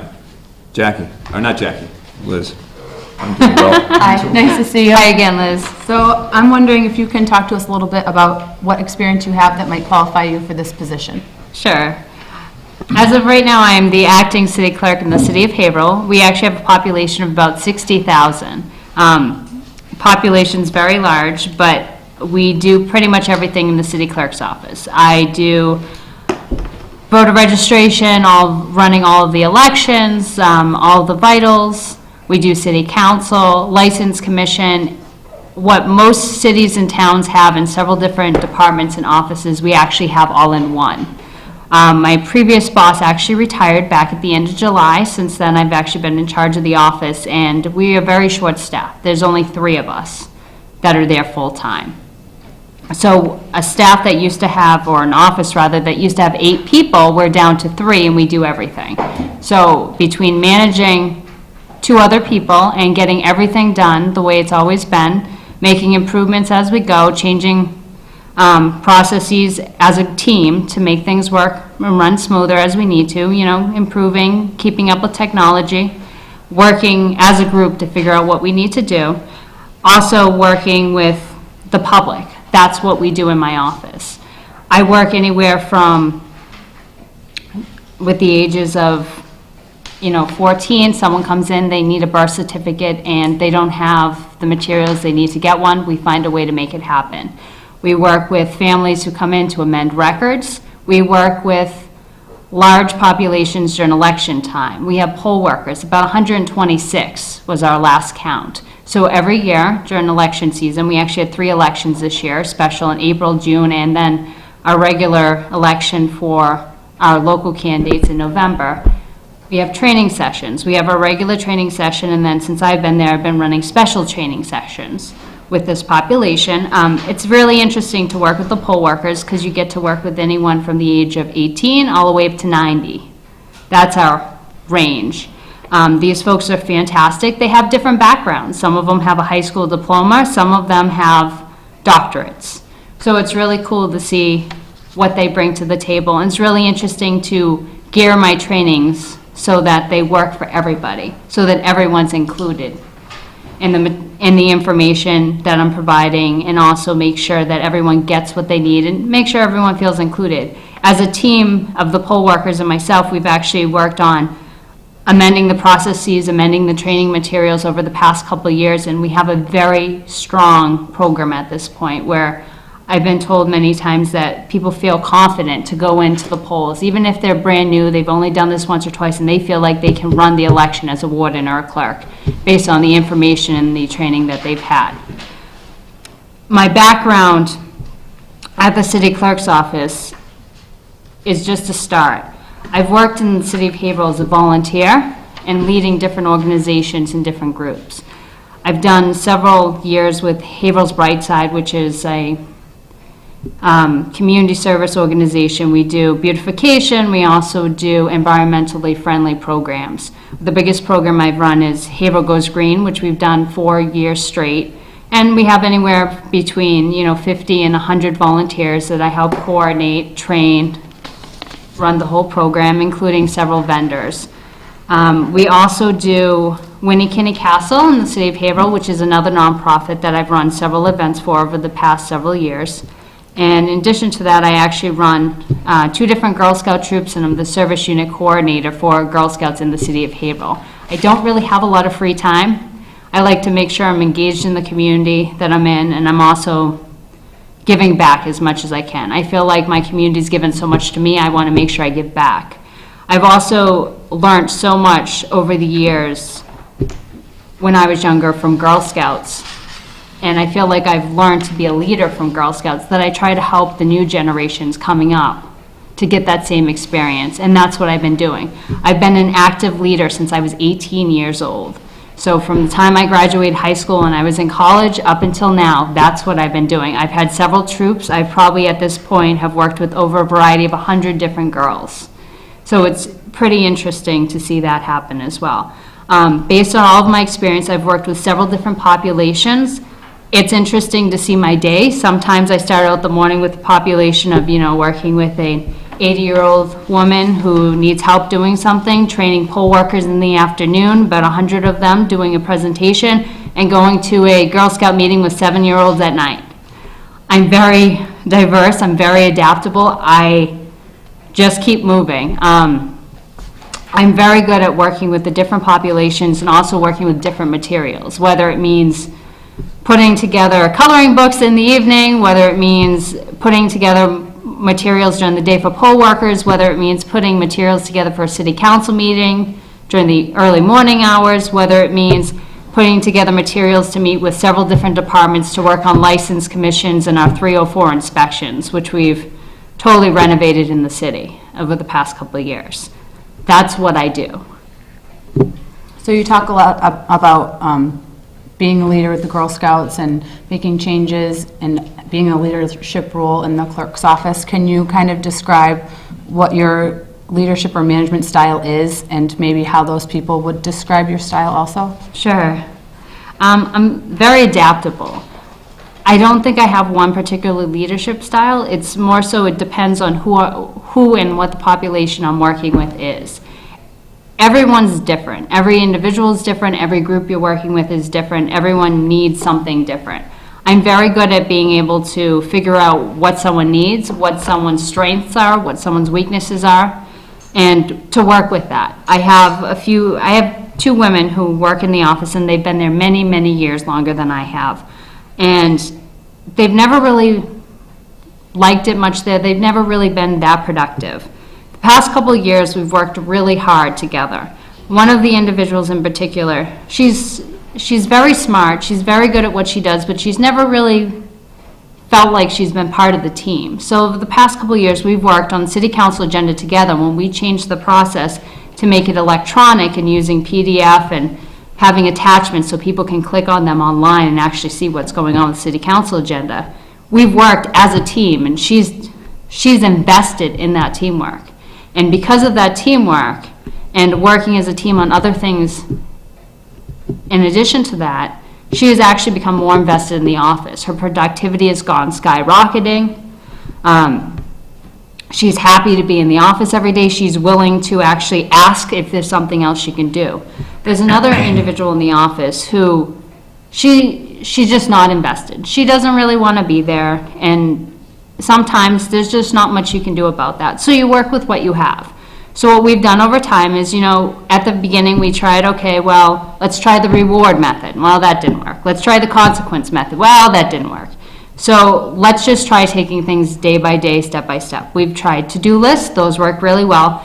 We've tried just the accountability method, making sure that she knows what she's accountable for. Every day we check in, we meet together, and we go with that. We've also worked on when there's something that comes up or there's an issue or a problem, we actually sit down side by side and we talk peer on peer, because that's what works for her. Other people, different methods work. Poll workers, my presentation style for large audiences of groups between 18 and 85 tends to be me standing up in a room, moving around, and gesticulating as much as I can to keep their attention, acting out examples, whatever I have to do to make sure they don't fall asleep in the hour time I have them. The same population age, but my wardens and clerks, they don't like that. That does not work for them. I tried the same jokes, they don't buy them at all. So I tend to have to take it back a notch and just go to the serious facts of it, and it works great.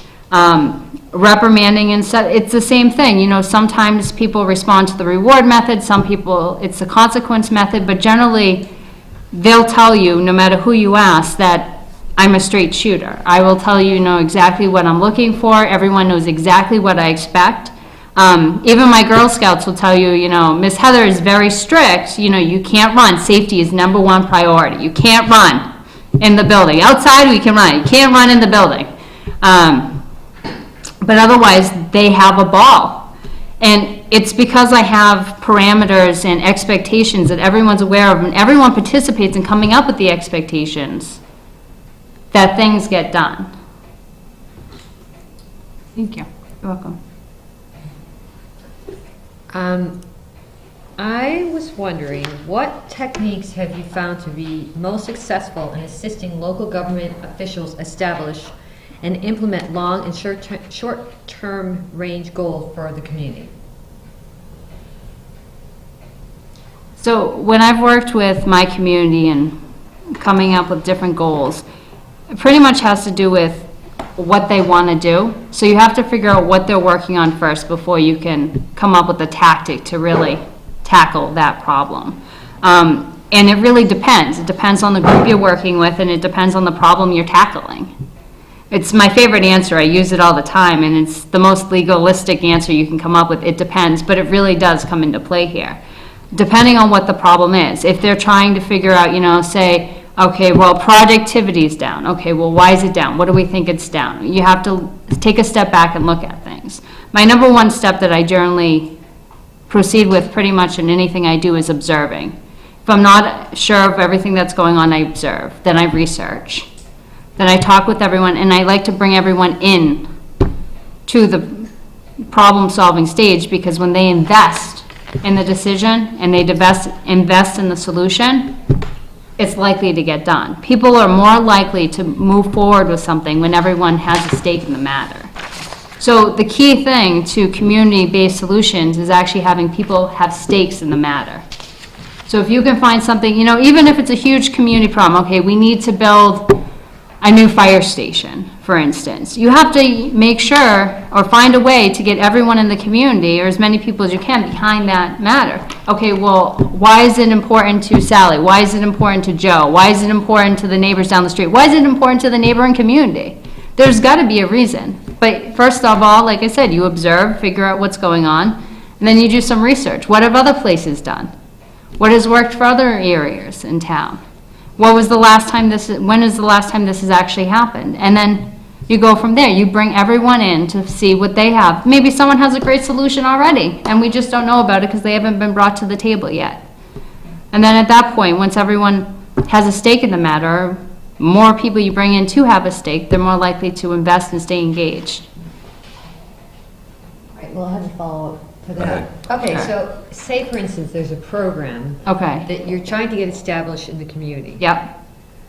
How would you, first and foremost, introduce the program, and then what tools would you use to educate the public and the select board? Do you have a suggestion on the program? Yes, I do. Okay. I'm trying to get a Citizens Crisis Assistance Program established in town, which is basically from, in 2011, we had a storm. Mm-hmm. I don't know if yours... It was a tornado that went through? Well, no, this was a weather event. It snowed in October, and it brought the trees down. Okay. And we were out of power for a week, and it was really tough. So I have this program, and the police station and the select board, we're trying to get this program introduced into the community. And how would you go about doing that? Well, the first thing I would do is figure out what other places around here have already done that. Because you don't want to reinvent the wheel. You want to use what's already out there first. Well, it's come from Logan City, Utah. I downloaded the program. And they have, but this is a totally different community. They have flooding out there. Mm-hmm. But it's a FEMA-based program. Mm-hmm. And the police department has made it applicable for Southampton. Mm-hmm. So we have to get it, we have a few volunteers. We have, as a matter of fact, Sergeant Illingsworth has put it in a PowerPoint presentation, and we have handouts and, it's all set up and ready to go. So my next question is there any cities or towns in Massachusetts who use anything similar or who have implemented anything similar in the past couple of years that we know of? I'm not aware of that, if any. So that would be my first step to figure out, because if it is, like I said, why reinvent the wheel? Even though the program is already in place and already adapted for this community, you still want to figure out which steps to implement it have already been taken in similar communities, because that's going to be a good step. The second thing I would do is figure out, how does this community really work and how do they interact? I don't know this. I'm an outsider right now. So I would have to observe, I would have to investigate, I would have to do my research. Is there an event that everybody in town goes to? Is there a location everybody in town goes? Everyone goes to the library the second week of the month because they give free tea and coffee. Okay, then that's the place, that's when we're going to do it. Everybody goes to the Christmas tree lighting on the 24th of December. Then that's when we're going to do it. Where are the people? When do they come? What's something that they're interested in or invested in? Is there a school program that everyone goes to because they're so concerned? Great, let's link it to the school program. Let's get it that way. Let's go through the school avenue and get it out that direction. I'm not familiar enough with the community at this moment to be able to say this is the correct method to use, but those are some directions that I would go, and I need to investigate and do research. That's one of my strong suits, is research. I have, with my law degree and my background, that's what I do, is research. I'm fantastic at it. If there's a way to find the answer, we will find the answer as a team, as a group. Thank you. Heather, what is your experience with working with local government, state and federal? So I've worked with several different agencies themselves from the city clerk's office, because that's what we do. Vitals, I work with the several different representatives from Mass Vitals and Statistics all the time.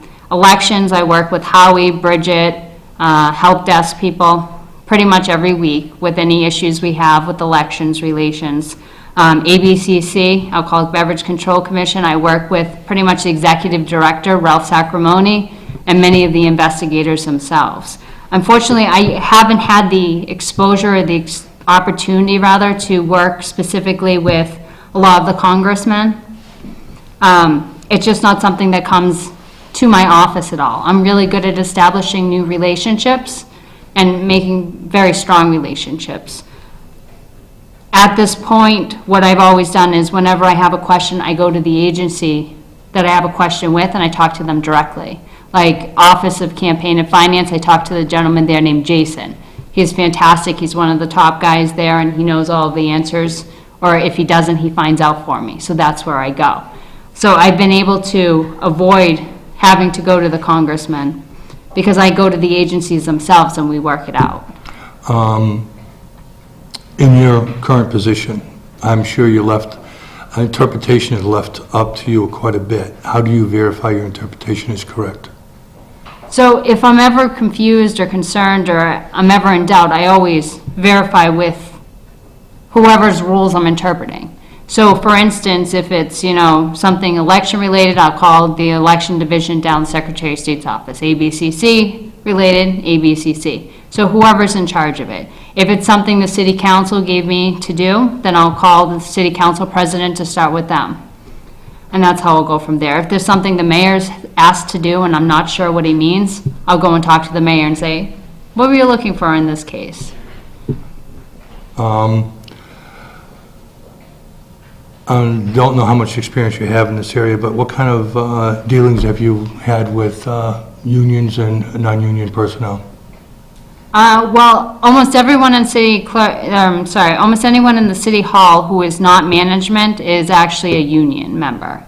So all of management is non-union, all of non-management is union, all of management is non-union.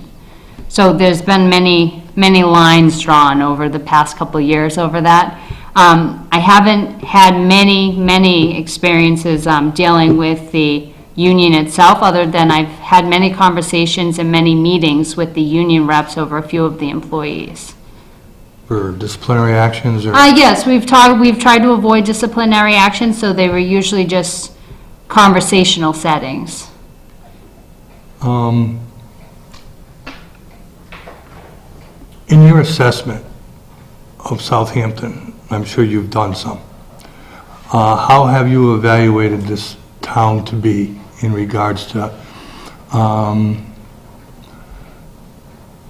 how it stands today and where it should be? Well, again, I think this is one of those questions where I'm going to answer it with it depends. I really don't have enough information at this point to be able to fairly answer that question. I can do as much research as I can, on Google. You get Wikipedia, you get the newspaper articles. The website's a little out of date. It doesn't even have Liz's name on it yet. True story. Well, To even find her name, right. Oh, okay. to even find Liz's name to actually send her a thank you note, I think it took me over an hour to accidentally run across it in a newspaper article at the Hampshire Gazette. So, to find information sometimes it's not always there. The Hampshire Gazette is very helpful with getting some local information out there, so I've done a little research that way. It seems like a lot of your fees are really inexpensive, which is really nice. I'm sure the residents are very happy about that. They wouldn't like Haverhill's fees. And I'm sure they like them much better than Northampton's, because I've compared, and Northampton's are much higher. I think it was something like $40 for marriage hopefully if you intentions. get that job, you can evaluate those and make some strong recommendations. Yes, but I think you guys have fantastic people here. I've always wanted to live in a small community and work with a small community. It provides the opportunity to get to know people even better, to have the possibility of having, being more helpful, for instance. In my community, we have over 60,000 people. At this point, I probably know a good 10,000 or so, only because of my daily interactions. We do work with funeral directors every day, work with certain businesses every day, et cetera, and then just the general public. It would be fantastic to be able to work with such a small population. You get to know what they actually need. And sometimes, it's more consistent. Haverhill's population, it's all over the place. We have different languages merging in now, different backgrounds merging in. It's really hard to actually be able to help the population because they're all over the place. It would be a very nice opportunity to actually have a more consistent population. Your demographics seem to be very consistent. Ours are all over the place. Our ages are all over the place. You guys seem to have, I think the majority of your population is, I want to say, in the mid-30s. A little bit higher than that. That's where your center population seemed to, according to the reporting online, so maybe it's off. Not in this room. No, not in this room, but according to your demographics on the website anyway. Again, the website may not be up to date. Just a thought on that one. So, but anyway, I think you guys are going great places, and I think you guys have a lot of potential, this town. And I'd love to help this town get there. My last question. Okay. Everybody has different ways of communicating skills to people. What are yours? I'm, again, pretty much adaptable, so it depends on what people need from me. If it's one of those things where, for instance, people are constantly asking me questions about vitals, and they have the same genealogy question over and over again about the grandfather in 1872, I like email. It's much easier to respond once a day and come back and respond the next day. If it's a question where it's a very detailed answer and I've done research, in person is great.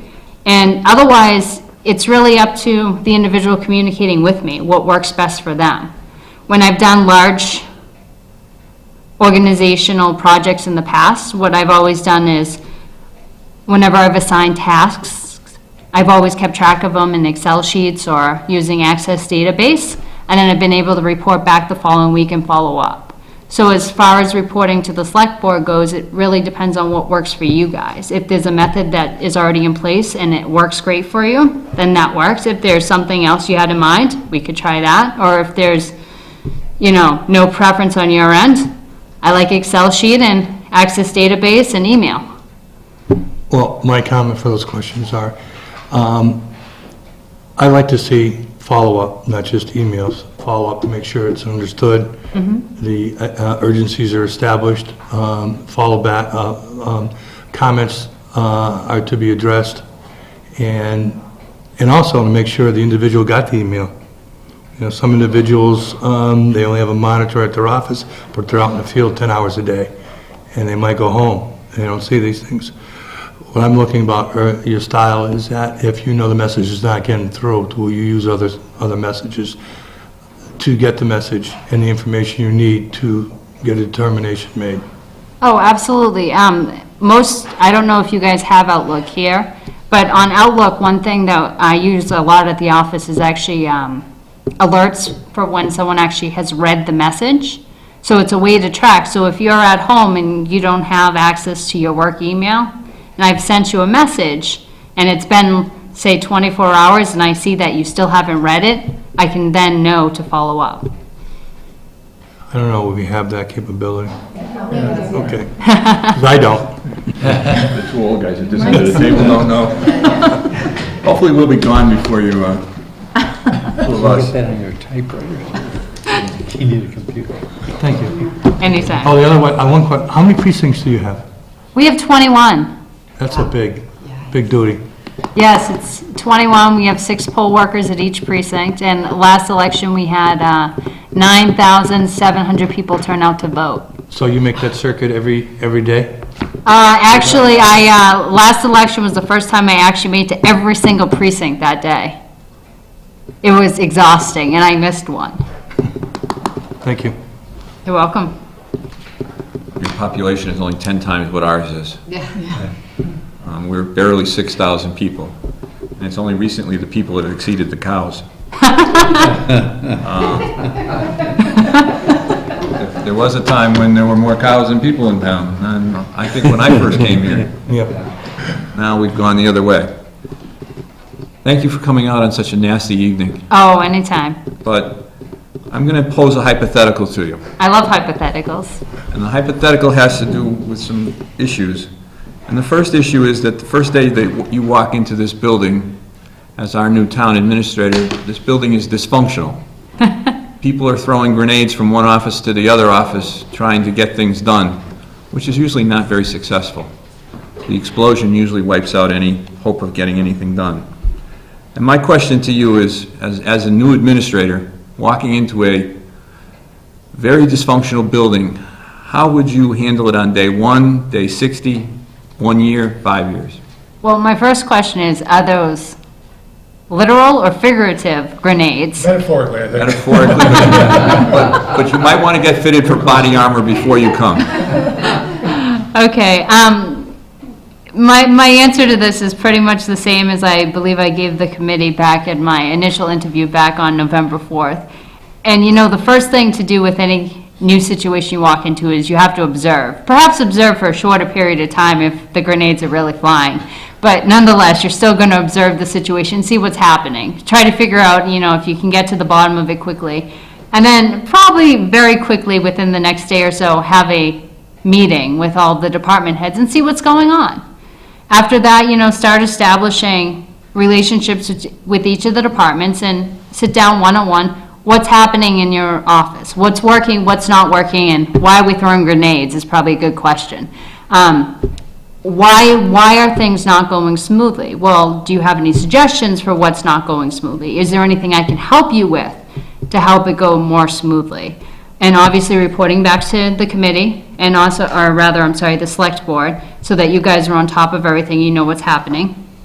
And see if you have any suggestions or anything you'd like me to do to proceed further. Otherwise, continuing following up with all of the department heads and continue meeting with everyone. I'm here to help. That is what my job would be, to help the select board and also to help the entire town make things work. So day 1, that's what I would do. I would observe, and then I would meet with all of the department heads at once initially, and then proceed to meet with them individually. Day 60, we'd follow up again some more, and hopefully by this time the grenades are either smaller or not flying out of the departments. And see how we're doing, see what the progress is. How have things been? What's working, what's not working, what can we do from here? What suggestions do the departments have? What suggestions do maybe I have or maybe the select board have? And go on from there. And same thing over and over again. You just keep repeating the same steps. You observe, you analyze, and then you problem solve. That's how it generally works. Or that's how I generally work with it anyway. Well, I have 2 follow-up questions. Okay. One is, if after all of that's said and done, it's simply personality versus personality. I don't like you and you don't like me and we're never going to get along. What are you going to do? You know, I've had that. It's happened. It happens. It happens all the time. Not very frequently though, but it still happens. Sometimes it's a personality thing and it just is. But, you know, I'm still here to make things happen. I'm going to help you. I'm going to help you the best I can, each department. That's my job. That's what I'm here for. I'm not here to take anything over. I'm not here to be a control freak. I'm here to help. That's why I'm here. And it's easier when people open up to that. I've worked with people who absolutely did not want me there. It's been 2 years and now I get phone calls crying and saying, please come help me. In another department from someone who used to say, I don't want you here. So it's really interesting. Usually the shift will come, you know, but it's the consistency. It's, you know, I'm still here to help, I'm still here to help, I'm still here to help. Just reassuring people, and eventually trust will build. So even if personality clashes, you know, personalities aren't always gonna mix perfectly 100% of the time.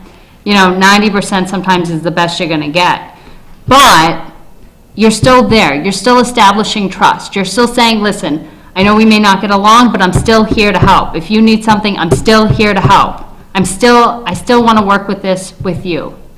And you just consistently go with that. And eventually things work. As a follow-up to that, a lot of the modern communications are emails, which I personally don't like, because I send an email to you and I don't really care what happens once it gets over there. I sent it. Where if I have to get up and walk into your room and say, this is my message, what are we going to do about it? It seems to be much more effective than an old-timer would say, we meet face-to-face, we hash out our problems. I don't send a missile to you and you send one back at me with the emails, and neither one of us ever see the other person and what goes on with that email, give and take. Do you see yourself just doing the emails, or? Again, I think this comes back to, it depends. It depends on how people respond. Some people are fantastic at emails. I know some people who you tried to talk to them in person, they're too busy, they're too chaotic, they don't have time. You send them an email, you get a response in like 30 seconds, and it's well thought out, it's well versed, you have every answer you need. It just depends. I mean, I love walking. I actually wear a pedometer every day and try to get to at least 10,000 steps, so I will take laps around the building if I can. Fitbit, you got a Fitbit on? Nope, it's not Fitbit. It is Strive, STRIIV. Oh, okay. It's better than Fitbit, in my opinion. Oh, have to talk about that. What town administrator, granted, looking at your resume, you've never been a town administrator. That's correct. But I guess I'm trying to find what skills are transferable from what you do now, which seems to be a very limited part of what a town administrator would do, to this small but fully functional office that you would be having to do. You know, all the duties and responsibilities of a town administrator. Sure. I'm a leader and I manage.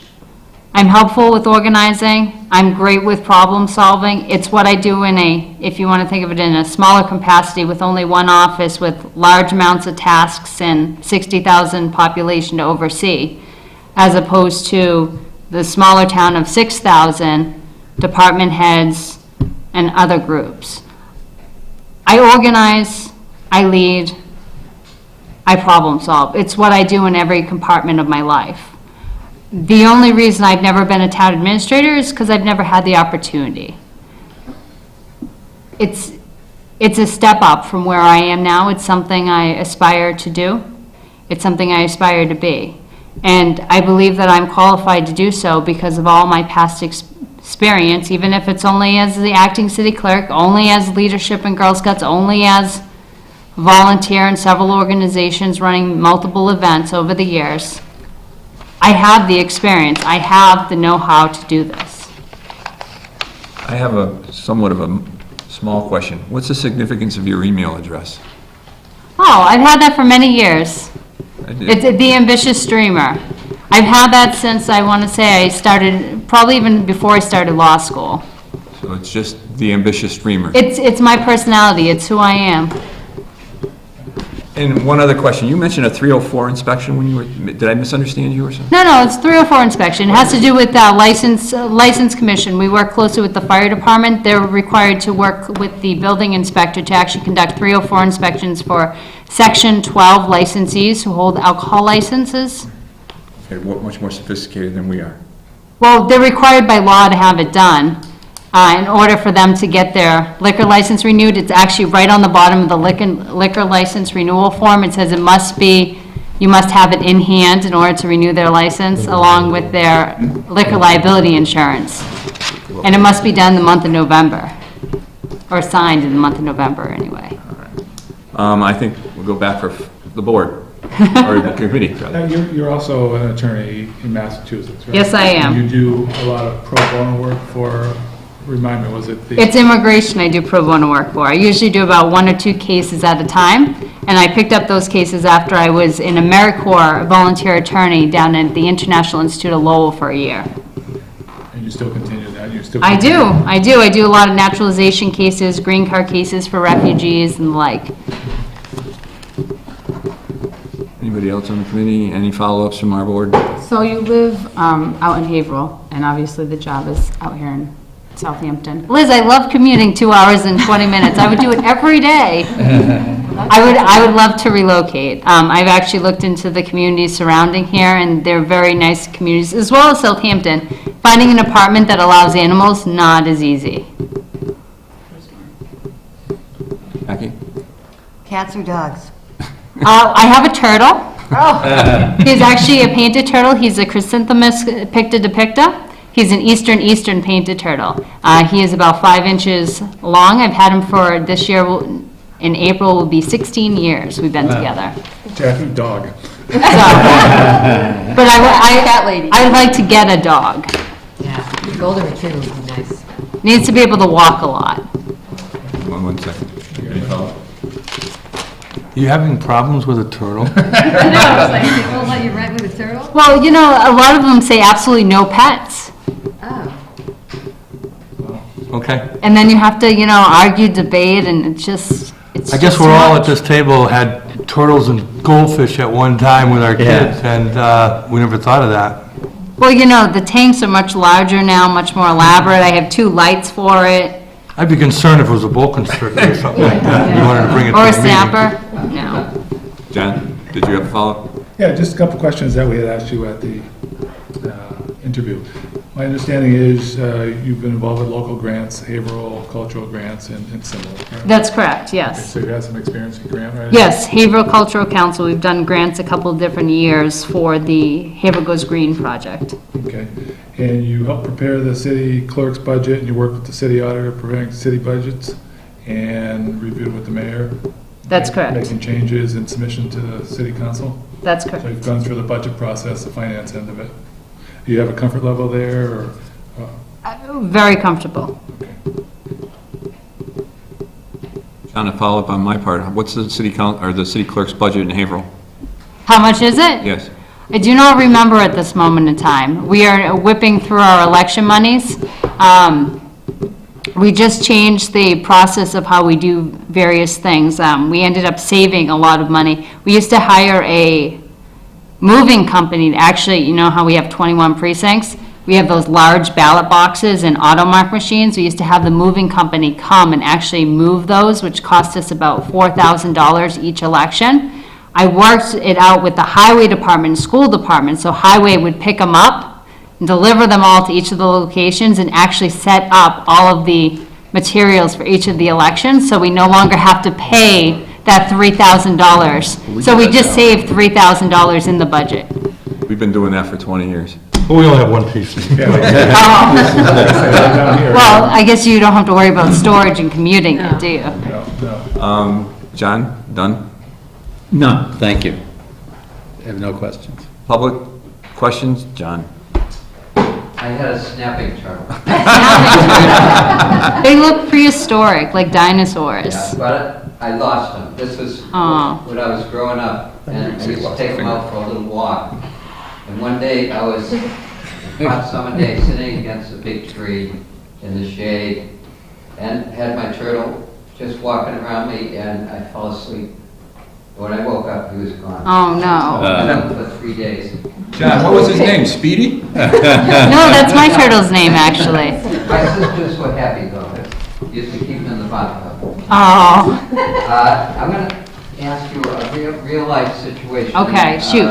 It happened here in our town where, along with Mr. Phelan's hypothetical question, this was a real-life situation which, again, I got my information from the newspaper, so if any facts are missing, I invite people to fill in the blank.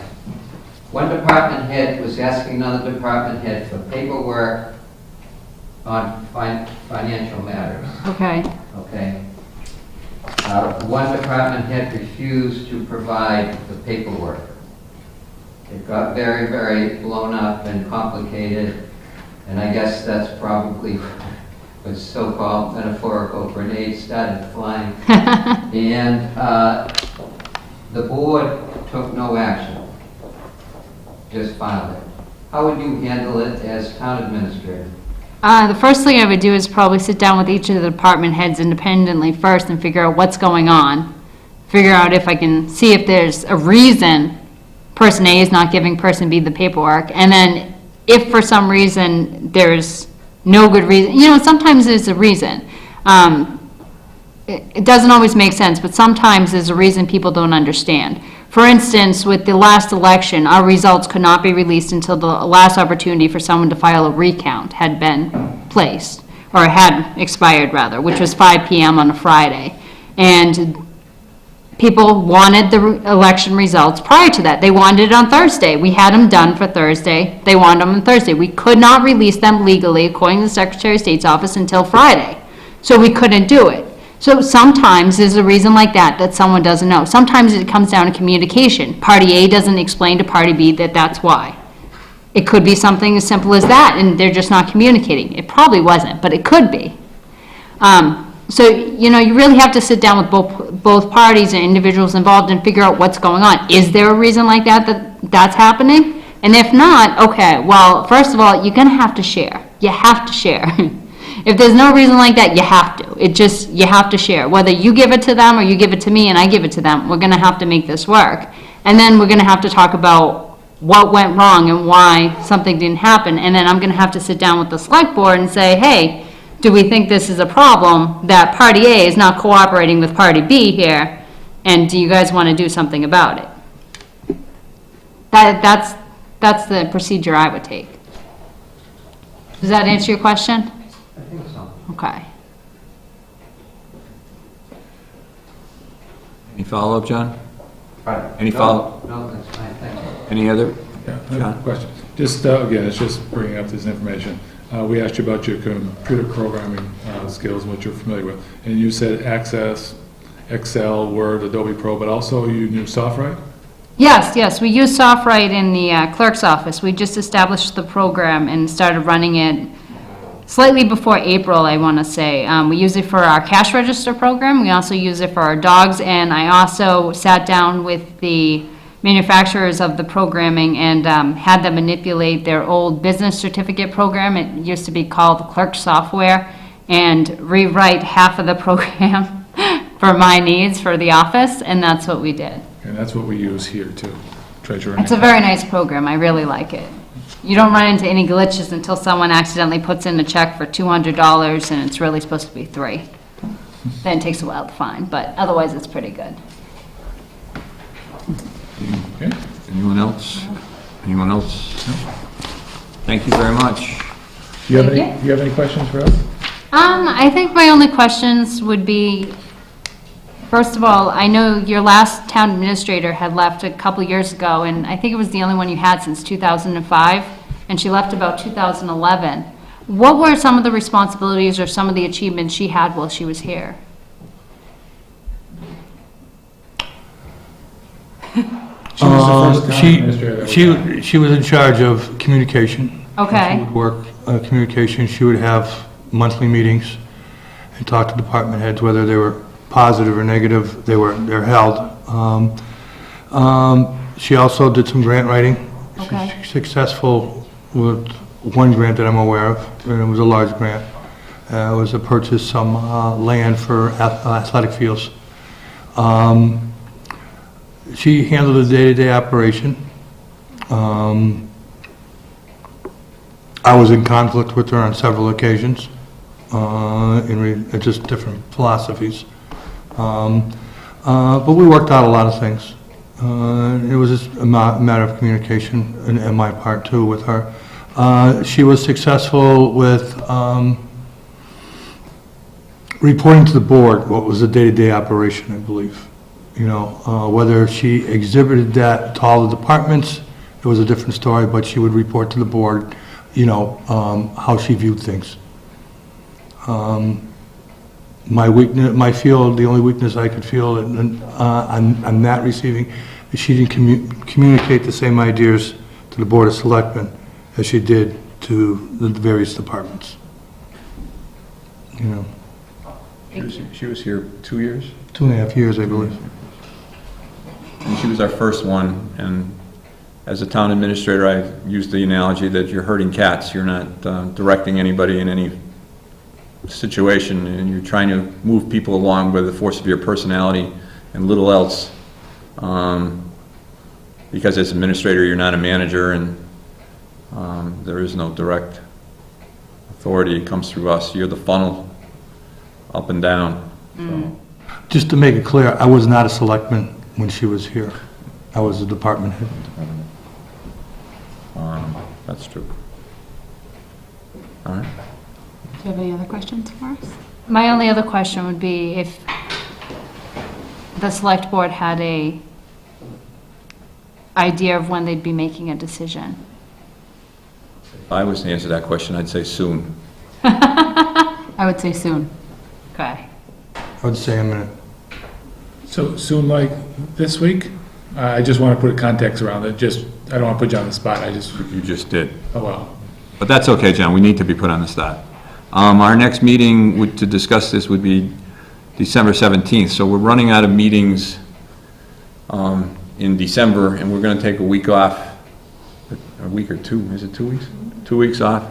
We're going to take 2 weeks. I don't know how that's going to, I don't know what to do with myself. I personally think that we should interview tonight and try to make a decision tonight. That's my feeling.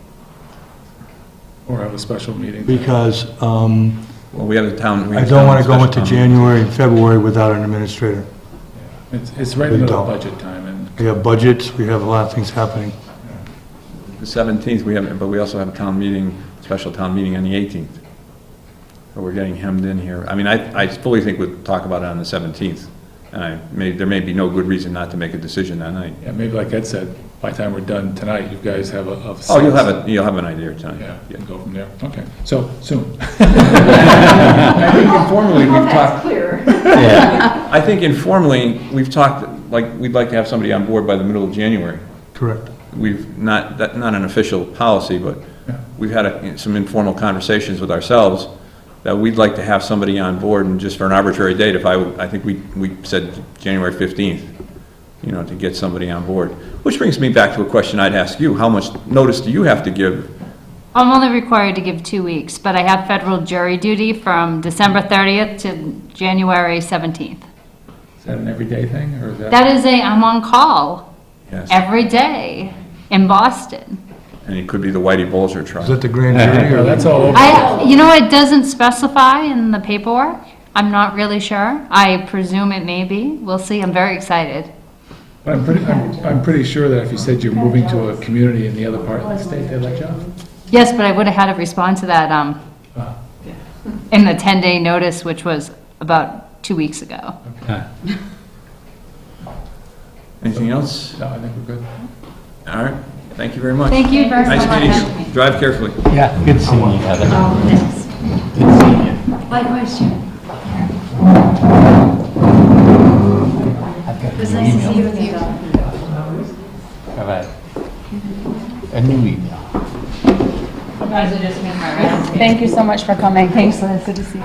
Thank you very much. Take care. I apologize for thinking you were Amanda. That's okay, as long as it's good. It's It was fine. good. And thank you. Thanks. Have a good trip back. Oh, let's cut it for 5 minutes.